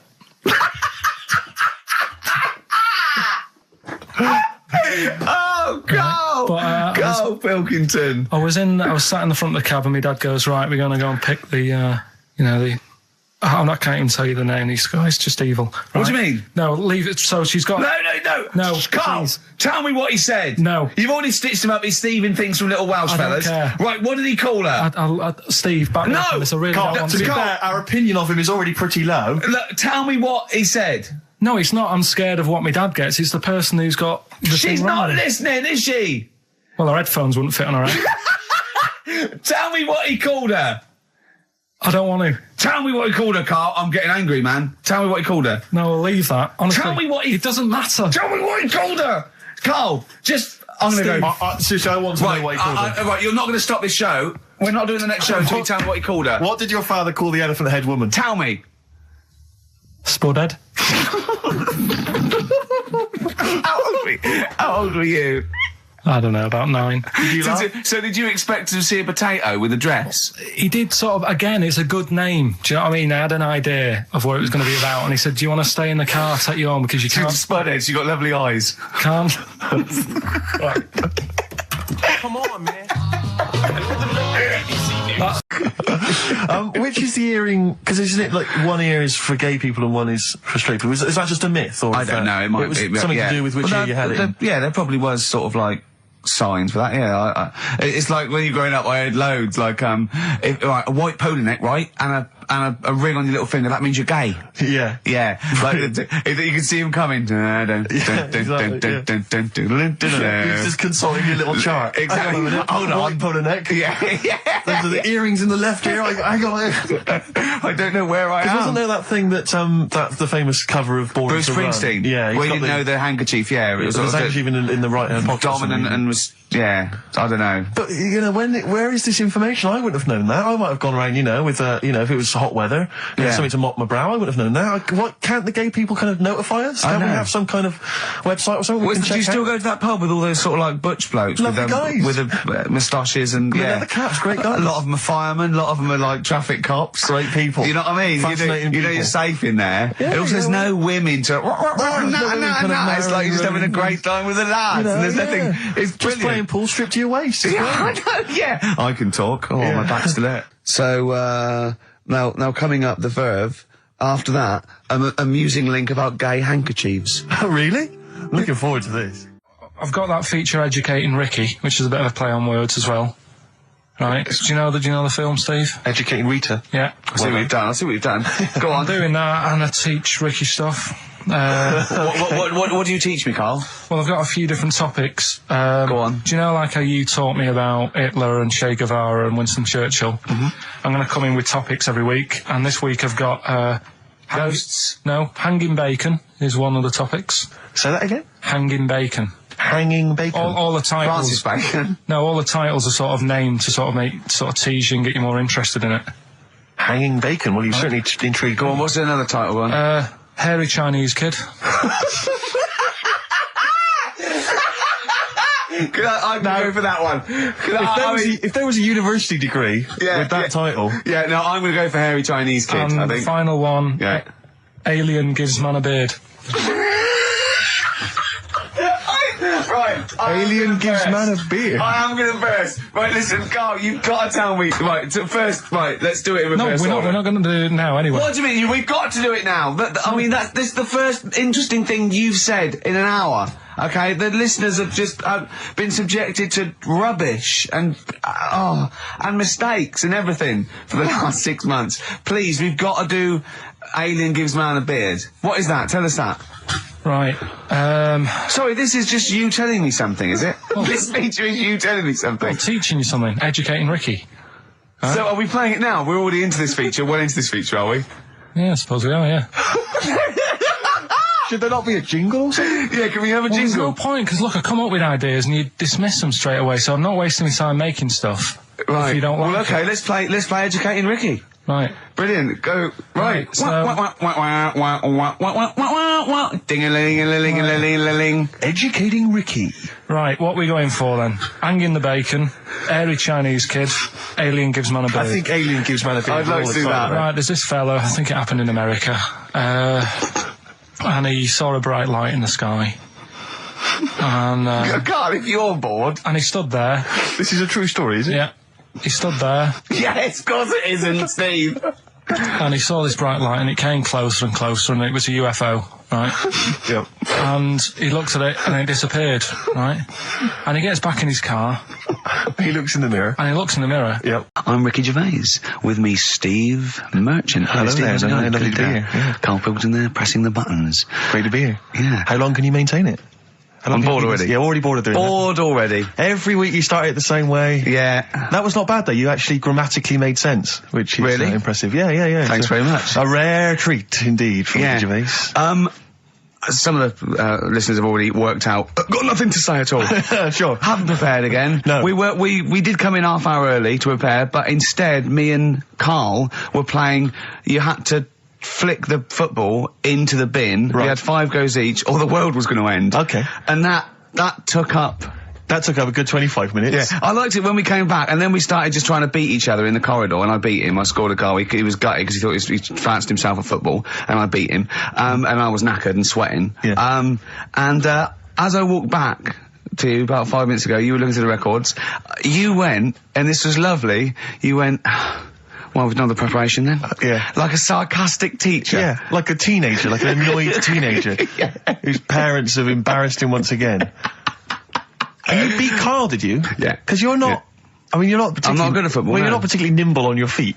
Oh, come on. No, you're not. Douglas Bader is more nimble. I'm alright, You're not. alright.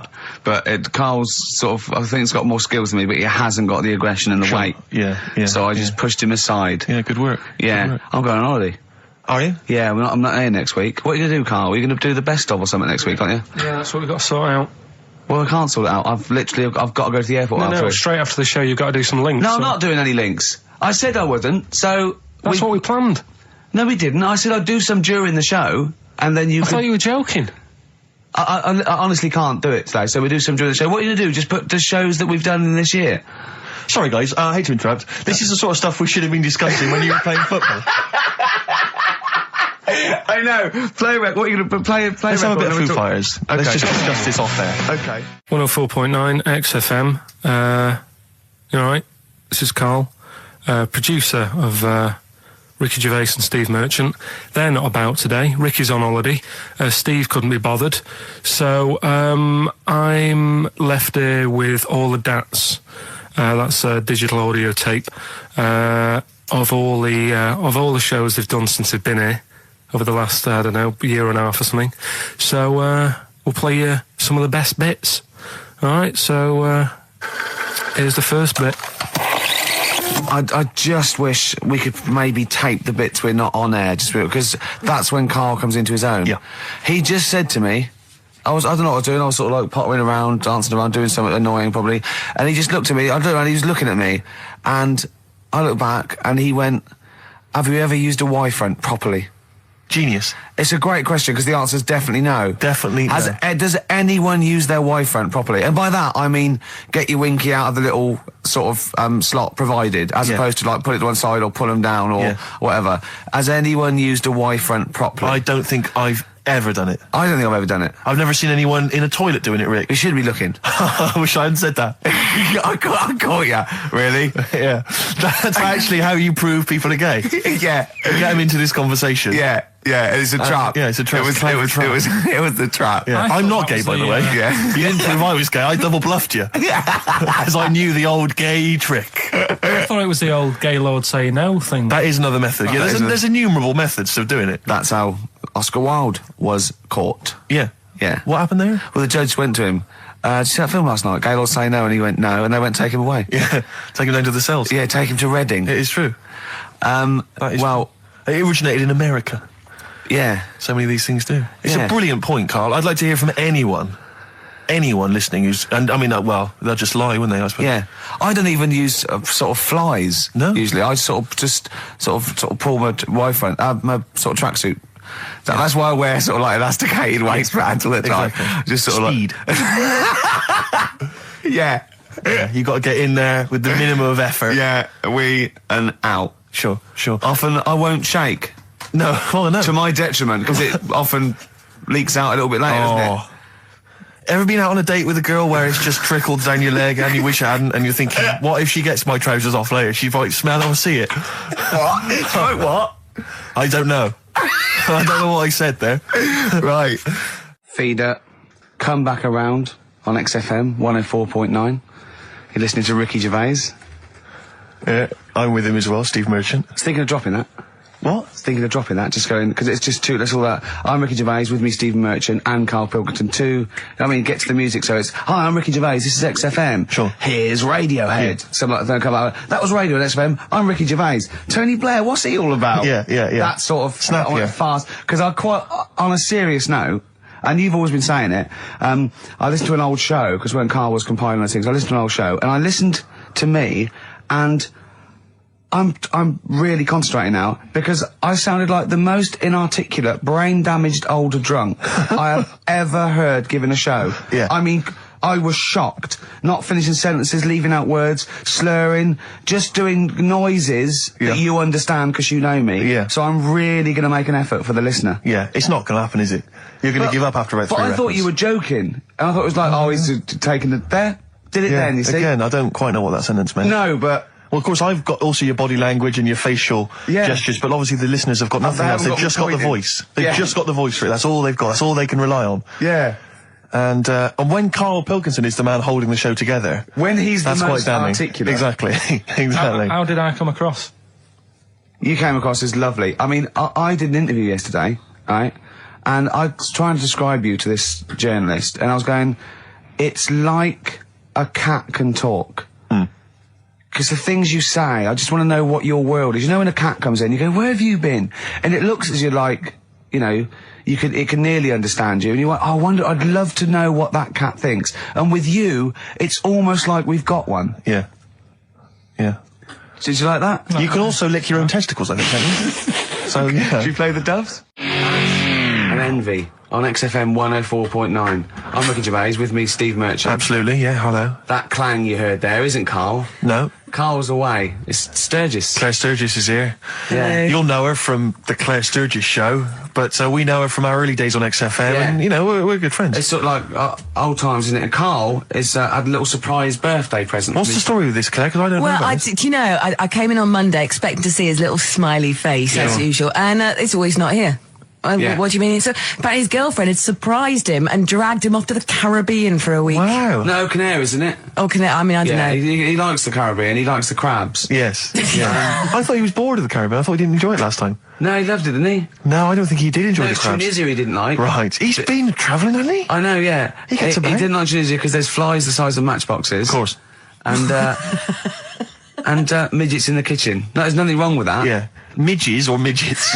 Midgets, he said. Right. In It the was kitchen. midgets. He wasn't saying anything bad. He said that there were lots of midgets in there. Lots of midgets in the And kitchen. I thought he'd gone away to some sort of like theme holiday. Yeah. But no, this is I think Gran Canaria or the Canaries or whatever it's. And how called. old is Karl? 30. Is he 30? Is this 30 the big last reveal? week, I think. Yeah. Oh, so it was actually a birthday present. Oh, Yeah, it's it's a big deal. Yeah. Okay, I just so, thought- but that's all right. So have you got a competition that you can regale us with, Claire? Because obviously Karl provides a lot on this show. Hold on. We could do White Van Claire. White Van Claire. Yeah. Are you familiar with this? We ask No. you questions, topical questions, just Okay. getting your opinion really on the week's news. Okay, yeah. It's on the If you spot. look forward to that. But you know I'm a little bit, A little bit simple. That's well, fine. just a little bit, What? I always sit on the fence. Oh, right. Well, don't You sit on the remember fence. You from see, last the worst time? thing there was she was saying I'm a little bit like, liberal or undecided, and you went simple. Yeah. You Well, assumed. I didn't know. I thought I'm a little bit, coked up? I don't know. Who knows? It's Sturgis. Anything could be possible. But the other thing is with Karl, we didn't know how good value Karl was until we asked him sort of Well, intelligent this is questions. true enough, yeah. Because he looks quite intelligent. Well, this doesn't is he? it. I mean, So the thing with you, Claire, is I don't think we've probed you enough. We don't know what, You your haven't views are on a lot probed of me things. enough, But we actually, don't know what Steve, your no. views are, This is what I'm saying. We don't know where you stand. I mean, don't sit on the fence. This is the new Claire Sturgis. Yeah.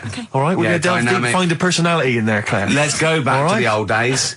How about a bit of the Smiths? That was beautiful, Rick. Go on. Oh, you've been practicing Dates. Lovely. Richard Ashcroft. Check the meaning on XFM 104.9. We're back, Steve. It's Saturday. That's true enough. Steve Merchant, that is. Hello there. I'm Ricky Gervais, obviously. Hello there. Carl's still away. Claire Sturgis is back. That's Hello. absolutely true. Yeah. Hello there, Claire. Nice to see you. I think a lot of people were hoping that Karl will be back this week, but we're pleased to have you. No, they were actually. I did get some emails during the week. Really? Saying what? Just saying it's really nice to hear you again on the Saturday afternoon. It's nice, and but you're not really very funny. And when's Karl coming back? You know? So it's sort of being Sure nice it wasn't to to me. us. No, it was definitely Because they think that as well. directed to me. But no one can compete with Karl. They can't. Well, we used to sort of like come in and but then when we discovered Karl early on, we just thought this is comedy gold. Just let him speak his mind. But then we started thinking, oh, we can't follow him now. Yeah. So I remember Steve going, look, we've got to come up with some stuff. We need to chat. If anything we've got to say to each other, we've got to say that in the first 20 minutes, and then you just unleash Karl. Yeah, And he's because like it's just you can't follow him, and he's off on one. And they have stories of upbringings with bizarre creatures that lived in Manchester that were half human, half bat and frog and things. I'd love to take him back to Manchester in some kind of TV documentary. When Karl went home and just wander back, maybe try and find the amphibian twins or whatever those people were. They with weren't. the- Yeah. So there was two boys, both had big heads and webbed feet. They weren't related. They didn't hang around with each other. That was all the information we had. I went, why not? He went, that would have been too obvious. Yeah. Like they look at each other across a room and go, yeah, you think I'm coming to see you just because we're a similar species? Yeah. You're mistaken, mate. You make your own friends. One starts to walk over, the other one shakes his head and just mouths too obvious. Yeah. Don't do it. Too obvious. Out of one of his mouths. Yeah, that's what they're expecting. Yeah. Don't do it. Don't do it, Webby. Yeah, but anyway, he'll be back shortly, I'm sure. He phoned me. His dad's ill. His dad's in hospital, so Karl went back to sort of look after his mum. And he was so sweet. He said, "I'm back. I'll just drive my mum around." He said, so unbegrudgingly, he just went, "It's like old times." And I said, "Oh, sorry to hear that." And he went, "That's all right, yeah." I think he's going to be fine. And I said, "How was your holiday?" He went, "Yeah, it was good. Except it were a nudist beach, so he didn't tell me." I went, Of course it was. I went, "What do you mean?" He went, "Well, sitting on the... I don't know why they have to do it. I don't know why they have to do it. Why do they have to do it?" He went, "Suzanne said they think there's nothing wrong with it, like being a transvestite." Right? I went, "I love the fact that your girlfriend has to tell you what's wrong and right in the world."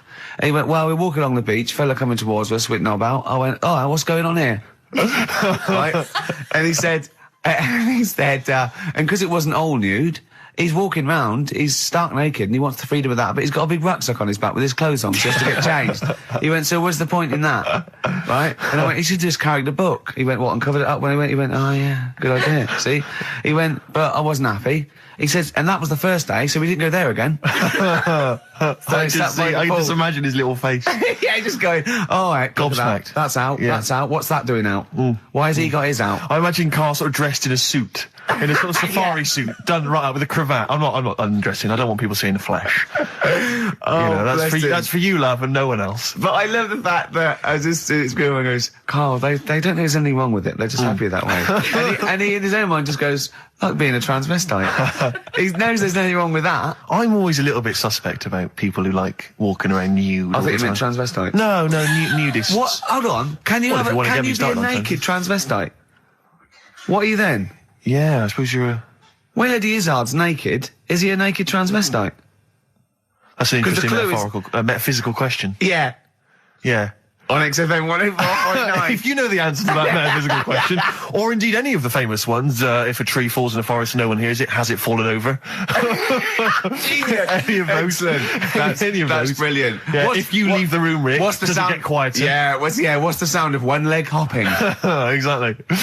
What we got there, Claire? Do you want some music or Yeah, I'd love to hear a it. bit What more you got? chat? Yeah. I've got the vines actually. Oh, All play right. it, play it. Nice. Strokes. Someday. I'm already annoyed. I've been I'm in here a bad 3 mood. minutes and I'm already annoyed.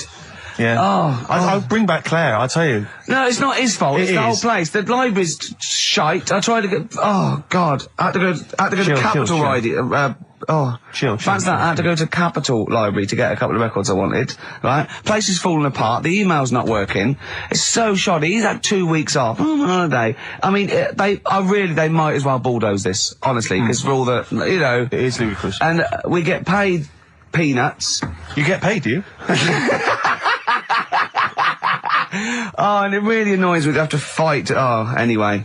Anyway, just calm down. 104.9, I'm Ricky Gervais, with me Steve Merchant and Hello. Karl Pilkington. Karl, you're back. All right. How was it? What, the holiday? Yeah. Well, it wasn't all fun, was it? Because my dad was in hospital. Oh, but he wasn't during the holiday. Not during the holiday, though, was he? You came back from holiday and then found that out, didn't you?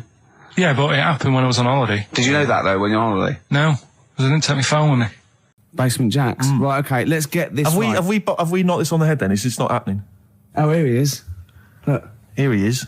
Come in. He's... How have you... Oh, God. I don't believe that. that's pathetic. I do not believe that. That's absolutely pathetic. Now, they won't believe this, will they? No. Right, No. if I say that Jonathan Ross just got his massive member out, and he is a big lad, come and sit down. I've got your tickets, Mr. Gervais. Thank you. What's going on here then? I mean, why are you dropping off tickets? Well, because, in the spirit of the Comedy Awards, we like to have the rising young stars of the British Comedy That's Awards. right, and that's me. Well, we couldn't find any this year, so we've asked Ricky whether he would sit in the rising young star seat, and I wanted to deliver the tickets personally, so there's no excuses if he doesn't turn up later. Yeah. I always suspected that you were sort of pretty well endowed. Yeah.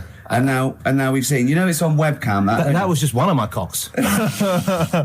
That's the one you're wearing today. Didn't we? Did We you? got in Don't trouble say saying that. No, we were This is meant to be the happening young station. What's going on? No, you can't say stuff like that. You can't. Just careful what you say. Look after Julie and Clary. 10 years in the wilderness and he comes back in a person life. 10 years in And the that wilderness. happened to you. That's Jesus you're thinking of, isn't it? Just because you're on everything at the moment. I walked in here and I came in there and I thought this is the young happening place, and what do I see in here? 3 old men sitting What are you in talking about? I'm only 28, 27. you're wrecked. You all look wrecked. You're Well, that's because we're always partying. I was looking for some youngsters. Where's the youngsters? I wanted to see some tight leather pants. I wanted to see some foxy chicks hanging on you every word. What is it? It's a bunch of old blokes on a bloke up there washing up in a sink. But look at him. He even dresses for radio. Look This at is him. ludicrous. It's amazing. Looks like you're I love the fact you were on the phone to Gervais last night, weren't you? Asking his advice Yeah. on clothes. Look at him. He's going for the man down the DSS. I like that look. No, it's a nice look. Have you got a single pair of trousers that aren't elasticated at the waist? They're maternity jeans, aren't they? They've got a whole panel that pulls The forward. thing is, what I do at the end of the week, I can pop these in a pan and I can make a nice soup with all the food that's encrusted in At them. his years as a homeless coming to the fore there. Look at you, But one why- step away from Lawrence Llewellyn Bowen. I'd like to be that bit closer. But why are you dropping off tickets? Are you a little bit... Because I thought you were married and stuff. Why do you suddenly got this obsession with Gervais? Because I'm a bit rough, ain't I? yeah, it's like when you see Dale Winton out with those rough boys. I'd like to get one of my own. When a top celebrity in a lovely looking suit walks down the corridor with his penis out, Yes. Yeah. I know that I'm still You attractive. know you've arrived. I was inaugurated in the same way. For me, it was Des O'Connor. It's the passing on of the baton, if I may use that euphemism. and you've been battened. But it's fantastic. Well, it is a pleasure. I don't think I'm complacent just because I'm mixed with people like you. I still wake up and think, I don't believe it. I'm mates with Jono. Can I just point out? Jono. I was listening to the show last week, and I heard you, as always, revealing a little too much about yourself, if you don't mind me saying so. Yeah. Steve, Not as much as you. No, but that was just for the benefit of the room. Yeah. And talking about when you used to occasionally urinate in the sink. Yeah. When you were around my house last time, and I came in, and you looked a bit shifty. No, please reassure me. It was more ownership. I was like, I went to my territory, and then other people that come in that go, has Gervais been round here? It's like just marking my territory. Because my coffee the next morning had a hazelnut tang to it that I don't remember putting in. Can I just say something? Because I mean, I used to, you know, mention to you, Gervais, when we first started getting involved in the business. Yeah. I used to say, if there was one celebrity I'd like to be friends with, it's Jonathan Ross. Yeah. Lo and behold, Ricky's befriended Jonathan Ross. I'm nowhere to be seen. But Not Ricky invited round. Ricky told me that I could be his friend, providing I never extended the arm of friendship. Right. To you. Yeah, if you ever... I thought it was mad. He tries to keep everyone else down he works with, from the office, all the other shows. He tries to keep them down. I didn't even want you to come in. I wanted to meet you on the steps. Yeah. I didn't even want to tell him you were around. But you called. He went, who's that? And he saw your name come up and he went, well, can I meet him? Well, you're coming tonight, aren't you? This isn't Radio 2, by the way. These links are way too long. This is snappy radio. We have to play... You might The be kids have lost interest. But the kids want to hear... Have we got a cheeky freak of the week? Do you want one? Yeah. I think we should have a jingle for this. Okay, I've got a jingle. It's very similar to Chimpanzee. Chimpanzee there. Yeah. Well, let's hear it. Okay. Oh, cheeky freak of the week. Brilliant. Yeah, no, I think that's excellent. So, cheeky freak of the week. You've spotted a freak. This is where somewhat, I think, offensively, you pick on someone who's not like other people and say it's your favourite freak of that week. Yeah, I remember we had the woman whose legs look like the hind legs of a dog.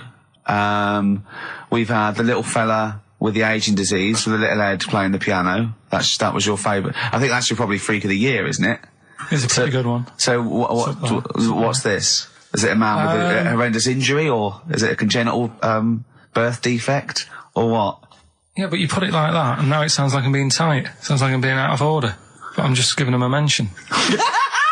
Just giving him a big shout out. Right. There's quite a lot going on in the freak world. There always is. You've been visiting hospitals the last week, have you, when we were away? No, there was a thing on a website. This isn't even the one that I've picked, so... So this is just a bonus? This is a bonus freak. Yeah. Yeah, go on then. This is a free freak, right? It's a fella called the Lobster Man. The Lobster Man, of course. Again, good name, you know what you're going to get. Yeah. What are you going to get? Some succulent meat. I like the idea that the vicar on the christening suggested that. I know you want to call him Mark. Can I make a suggestion? Yeah. Look at his hands. What's his name? Mark Michael Webster. Right. Right. Have you thought about a nickname? Not really, no. Have you looked at his hands? Yeah, we don't want to talk about that because do you know they look a little bit like lobsters? Well, yeah, but it's quite deformed. It's like, we Can I suggest Lobster Man?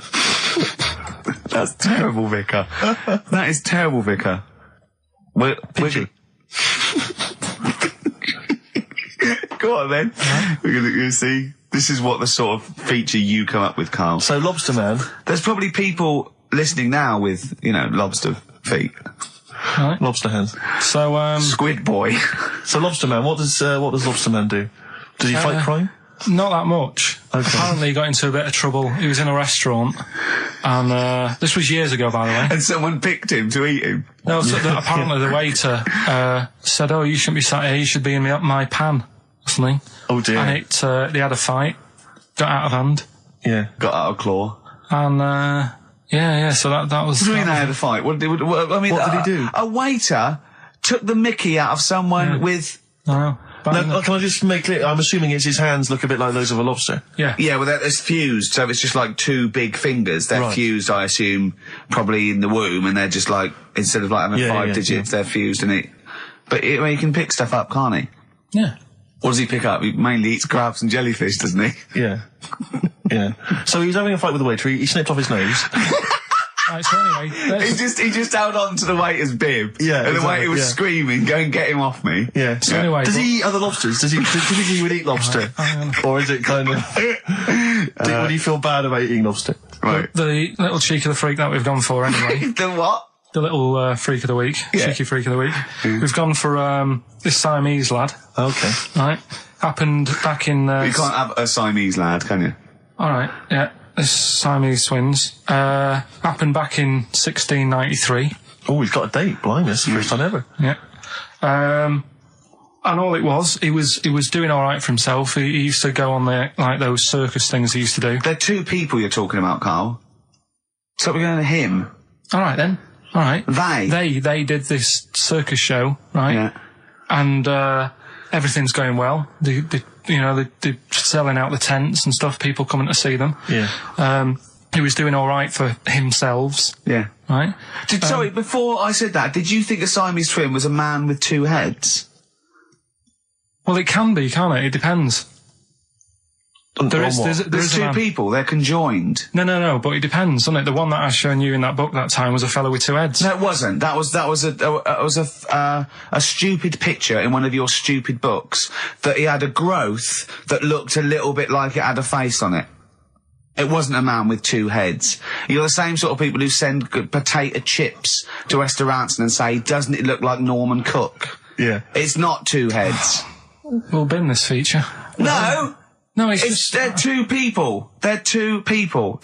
Conjoined twins. Yeah. Right, so these... They just happen to have a similar taste in clothes. Okay. Anyway, so they were doing all right, and it all went wrong when he crossed the road, got run over. The lad with two heads got run over. That's it. What? How is that Cheeky Freak of the Week? Just because he got my interest, and I kind of thought, why didn't he just look both ways?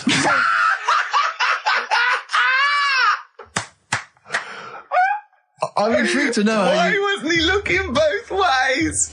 I'm intrigued to know how you get run over. What was it, 1629? Yeah. Well, it's horses and that, wasn't it? Yeah. Oh, why wasn't he looking both ways? Karl Pilkington, you are a genius. Play a record, you fool. Cheeky Freak of the Week, do you want to... Oh, definitely. Should we do Cheeky Freak of the Week? Cheeky Freak of the Week? I can't wait. I'll always do these. I'd start off with these. All right, well, let's have the jingle for Cheeky Freak of the Week.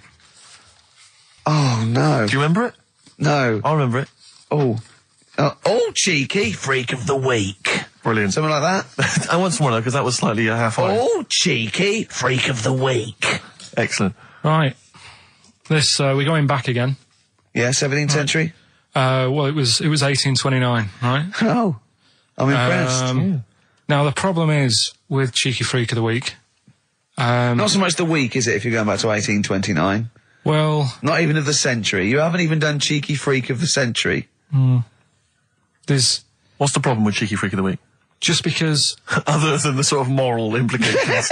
Yeah. Well, last week, it was a fellow with two heads. Yeah. We've done Siamese twins. It's Siamese twins again. Oh, No, it was Siamese again. twins. It wasn't a fellow with two heads last week. It was Siamese twins. Conjoined twins, sorry. They're two different people. This is what I'm telling you. But this is the problem. They're going to crop up quite a lot just because they've got double a chance. All right? Oh, please don't write in and complain. He knows not what he does. You understand, don't you? Karl will actually feature one day in this section. Yeah. So, right, go on, Karl. We're going back to 1829. Yeah. All the way back there to It's a 1829. retro conjoined twin link. A couple of guys set up a business. They were called Chang and Ang. Oh, they're the first. That's why they were called Siamese twins, because they wasn't that what it was based on? Those two, Chang and Ang. Was it? The original, yeah. That's why they're called Siamese twins, because I think they were Siamese. So these are the first ones. Well, they're not the first ones, but they're the ones that got to fame, I think, and why people started calling them. People started calling conjoined twins Siamese twins. I think I'm right there. Anyway. Good. Well, the sort of set up business, sort of going around the US. Well, both of them. And Europe, yeah. Yeah. And what they used to do, people were amazed by it anyway. Yeah. People wanted to know how they get through life doing certain things that you think about. When you think about Siamese twins, you think about, how do you get through a day like that? Yeah. And the thing that cropped up the most with people was how they take a bath. So they used to go on tour around the US and Europe and sit in a bath, have a wash and that. And did they ever wash each other by mistake? They go, oh, that ends there. That ends there. Like those things in supermarkets. They put one of those down. We go, oh. Now, as Chang and Ang, they're in the bath. They're washing their own bits. They've got one of those dividers, right? They go, well, that's definitely yours. I marked mine. That's definitely mine. What? Don't wash that, Chang. I wouldn't, Ang. I wouldn't wash that. Right? So what are they doing? They're in the bath. Carry on with the story. That's about it, really. I mean, that's the fact that people... So, two little Oriental fellas joined in the hip, had a bath. No. That's your story. No, they didn't have a bath. They they must have done some sort of research, right? Who? Changanang, right? And they said, well, what do people want to see? Isn't that a Bay City Rollers song? But it's an idea that people have queued up. They've paid their money. They're in a tent. They go, well, I hear they're going to have a bath. They're going to have a bath. Two Siamese people have a bath. How would they possibly do it? Well, I've heard they get into a bath. But that's I don't know they what's wanted to see exciting. them nude and where the join was. No. More than how do you get in the bath? I don't know. That's what they picked. They said, what would be good to see? What do you want to see them do? Having a bath. How'd you get into trousers? Was there Exactly. This is all part of it, isn't it? That's why they picked having a bath. This is all part of it. Well, then watch them get dressed afterwards. Yeah. Who was the best out of Changanang? Who was your favourite? They both look the same, to be honest. There's a surprise. One was a short ginger woman. Oh dear. Is there anything you know? What would be better than having a bath for you when you'd seen them? What would sort of make you go, oh, I wonder? One of them pulling and the other one going home alone. Yeah. I go, look, she's definitely up for it. I'm taking her home and go, oh, what am I going to do? Can I watch? Definitely not. Definitely not. Look, you go to bed. Have you seen the film Jurassic Park? Yeah. You know what happened there?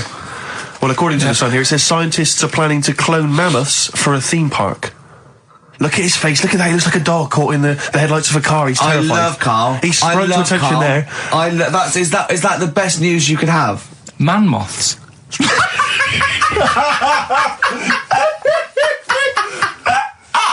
Right. Yeah, man moths. I Man love moths. the fact that that's why he was so excited that they bred a man moth. What is this? Yeah, it's a human being that hides in your wardrobe and eats an entire jacket in a day. Yeah. What do you mean man moths? Mammoths. Mammoth, the big hairy Have you heard cow of a from the mammoth? Ice Age. I mean, elephant. You're not so excited about that, then? You can take or leave bringing back mammoths to life, but a man moth... A man moth is a different matter.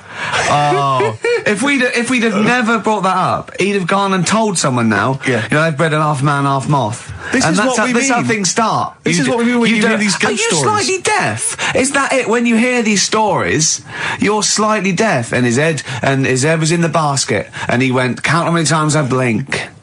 Is it? Carl, is English your first language? Are you actually foreign? Is that the thing? Yeah. Should we speak when we say slower? foreign, we mean not of this planet. Yeah. Should we speak slower? Would that be a help to you? No, go on. Next What do you one. make of Do that? you think that's Seriously, good? Do you think that's good to bring back mammoths? prehistoric animals? These giant elephants. They're slow, aren't they? It's not as if they're going to like get out and run fast and they can't capture them. They'd probably be a like fence, to be elephants, honest, aren't Carl. They'd probably be a fence. they? No, but I'm Big saying, fence. but you're asking it as if like, oh, it could all go wrong, but it couldn't, could it? Well, really? but the point was about Jurassic Park is they thought it wouldn't go wrong. They thought they had it all under Yeah, but control. that was and Have you dinosaurs. learned nothing from Jurassic Park, Carl? Dinosaurs would say, oh, think about it before you do it. But with a hairy elephant, it's not going to... not a concern for you. Would you go along to see him? Would you be interested in that? If it was in the area. He's the best. He's great, isn't he? I'd love a queue, Nothing right? impresses No, him. but what I'd like to do is Karl sitting like Yoda in a little cave, and I'd just like to see people like Tony Blair and, you know, Stephen Hawking in a queue, and they go and say, Karl, got a bit of a problem. And thinking of cloning a man and a moth. Yeah. Problem? yeah. Not an issue. No, if I'm in the area, I might cruise around and have a look at it. Otherwise, just don't send it near my clothes. Oh, that's fantastic. So it's just for a second. As the words "man moth" came into your head, how excited were you? I mean, were you both terrified and excited? For the moment when you thought that they'd cloned a man and a moth? I pictured... What kind of face did he have? Did he have the moth's head, or was it a man's head? just a little man head. Right, what was his face? What did it look like? He just was like a bit shocked. Perplexed, yeah. So it was like he'd been grafted onto the body of a moth without his consent. And when he was asleep, Yeah, he'd woken up. he just went in to have a goiter removed, Yeah. and they said, we've He replaced woke your up with goiter with the body of a giant moth. Yeah. Is that all right, Mr. Jenkins? So he had the head of a little... Was it a little boy or a man? Little man. Right, okay. And he's just bumping into a lamp. He's just bumping into a lamp. If you went into hospital and they'd done something, what's the worst thing they could do, right? What would you rather have done, right? You wake up and you've got lobster claws for hands, Right. You wake up and you've got duck's feet, or you wake up and you've got one horn coming out of your head. The worst thing, Yeah. probably the horn coming out of my head. Why? Get in the way. That'd be useful, wouldn't it, in fights and stuff? And for like parties, people would play Well, I suppose quoits. the lobster claws would also be quite handy there. There's this monkey, right? Oh, yeah. I think his name was number 6 or number 7 or something, right? In this lab, right? Yeah. And anyway, it's in there with like the rabbits and little mice and stuff like that. And The rabbit smoking. the nurse, right? The nurse, not the nurse, the woman who works in the lab. What would you call her? A nurse? Depends. What depends what her job was. If she was a lab assistant, you call her a lab assistant. All right. I mean, they probably call her by her name. All right, lab assistant, right? Kirsty. So I she's think it's probably Kirsty. Right, Kirsty Morris. well, she's in there, right? Yeah. And she don't work with many people and that. She's mainly on her own with just putting lipstick on rabbits and stuff like that, right? Chimp fancies her. So Chimp fancy her. She's putting on lipstick. Chimp fancies her. She's got hairy legs. He gets pally, right, with this woman Yeah. because he gets to a point when she sees him every day. She It's the way he sort of tries to string out like it's a narrative love story. Did the chimp put its hand out and grabbed her, and then you thinking that he made a move on her? so Right, come on, he's let him allowed tell the out. He's story. allowed out. Oh, the it's not a cage. story, is it? He's allowed out the cage and what have you every day. So he's wandering about, and as time goes on, he's watching what she's doing more and more. Right. So he notices like the code on the door, right? Because whatever 247 or whatever. Yeah. He goes, right, I've clocked that. I've got that. I'll remember that. Right.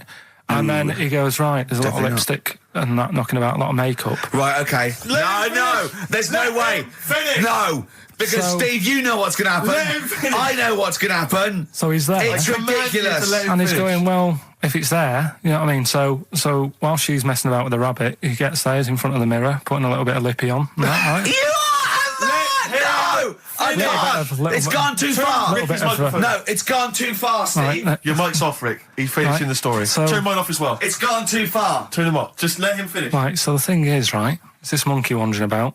It's got lipstick, it's got mascara on, it's looking pretty I good. didn't mention the mascara. It's looking all right, right? So it knows the code on the door, 247, right? So when she's sort of messing about with the rabbit, right, he goes, right, here's my chance. He's looking good, 247, out the door, through the reception man's there. He's like, all right, Kirsty, right? Don't talk shit. I Feel Free from Cream. That's pretty much the last track, isn't it, guys? I imagine on XFM 104.9. Well, I mean, yeah, I've got nothing to say after that ridiculous story. I mean, that's worse than the bank robbery to me. Yeah. That he clocks out, and the bloke on the desk. All right, Kirsty. Oh, you're 2 foot shorter and hairy. She wasn't a looker anyway. So. She wasn't a looker anyway. Brilliant. There was this, like I said, there was this woman who used to like live in one of the council flats, right? And she had a 3-wheeled sort of big, what do you call it? 3-wheeled son. He was the weirdest bloke we ever knew. What do you call it? Like a big tricycle, but for an adult rather than one for a kid. It was a big It one. wasn't a motorbike, though. It was a... No, it was a push bike thing. Yeah. And she used to sort of ride down the road with a fella sat in the basket on the back, with his like legs dangling over, and they'd be going to like the pub and what have you. Was it a different fella each time, or the same one? Same Yeah. little sort of bald-headed fella. So it was in collection for like organs and things. Bring out your ill. And then people just throw Grandad just in the back and go, right, we're getting £4 for Grandad. But she used He's got to a be lovely quite... pair of testicles on him. They're very low, but they Bring out your dead, or nearly dead. She used to pick on her husband quite a lot. They'd be in the pub and what have you, and they'd be sat by themselves, but she'd always be sort of, having a go at him, moaning at him, sort of pushing him about and that. So my dad and his mate, right, they went round to their house, knocked on the door, she answered, and he said he was a copper, right? He said, Detective Pilkington, gonna come in and have a word. So I'm just going to make a note of impersonating a police officer. Yeah, but for the good, he went in and sort of said, now, I've heard... It's a superhero. Yeah. I've heard, you picking on your husband a lot. Yeah. We'll be keeping an eye on you. Do it again, and there'll be trouble. And she backed off after that. She was all right. And how was the husband? Was he still in the basket though? Was he allowed to ever sort of like ride up front with her? Or was he just always in the basket? He just she'd sort of stop picking on him in public places and stuff. That's like good. That. You can't get done, can you, just for doing that? I think impersonating a police officer. Well, you probably did. There was no gain. I think you can't impersonate a police officer full stop, but I think they'd probably be lenient on him that he was. You know, well, let's face it. He's not going to be caught because why would anyone know about it? It's not like his son's going to say it on a radio station, is it? And stitch him right up. Is this something you did generally? Kind of a little bit of light vigilante work? Just whatever. Him and his mate. Just if they saw something going on, they go, "What can we do? Sure. What little scam can we do, or whatever?" Oh, that's fantastic. Let's go. Let's do it. Yeah. Are these surprises? Yeah, they're prizes. All right, let me have a look. We got the new album from Goldfrapp. What's this one here? Oh, I've no idea. The Yardbirds. A new album from the Yardbirds. On VHS, Coogan's Run, the show where different characters make an appearance each week, including, I think, Pauline and Paul Calf. Good stuff. Who the hell wants this? Meglos, a Tom Baker Doctor Who edition. And the only decent thing really in the collection, other than Coogan's Run, is the X-List, the double CD featuring lots of current indie favourites. So, not bad little selection there, Karl. Yeah, well, if you are new, you haven't heard it before, I sort of give a cryptic clue and then some initials. I'd say it isn't cryptic. It's like, what am I thinking? That might or might not be the initials that I'm going to say. That's how you got to think, really. Yeah. But go on. Do you want to remind them of any that spring to mind? Just as a... Exploding Pet was Atomic Kitten, doesn't really work. What else? I fell down in a puddle in Texas. I got my legs wet. Knelt down in the puddle, got my legs wet. Wet Knee Houston doesn't work either. Whitney Houston. Jamaican swinging a fish round. D-trout spinners doesn't work in the slightest. Doesn't work in the slightest. That's how they work. So there's three of them. You email in. So here we go then. Number one, the gingerbread man has only got one leg. Right? The gingerbread man has only got one leg. Got the it. Initials there, LB. LB, right? Okay. Second one, these people from the East Midlands swear a lot. All right? These people from the East Midlands swear a lot. These people from the East Midlands swear a lot. The initials TTD. Right? And the third one, have a holiday in Italy. Right? So you've done three then?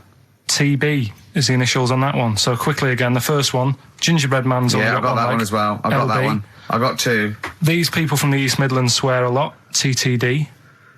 And the third one, have a holiday in Italy. TB. Email in with what the songs are and you win that stuff. ricky.gervais@xfm.co.uk. Hang on, it's not the songs, it's the artists, isn't it?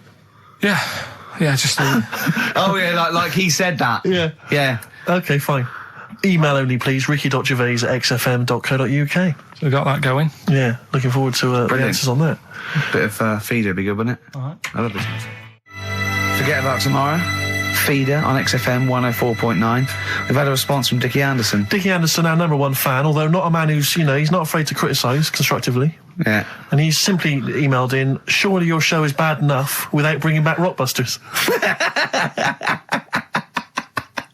A valid point. Placebo and Bitter End. I don't want to contradict you, lads, but it's not. We've got a full hour to go on the Ricky Gervais show on XFM 104.9. I am Ricky Gervais, the aforementioned Ricky Gervais, with me, Steve Merchant and Karl Pilkington. Rockbusters. Oh, ding dong. Oh, who's that? Oh, it's a posh bloke who doesn't care about poor people. Hello, posh bloke, what are you doing?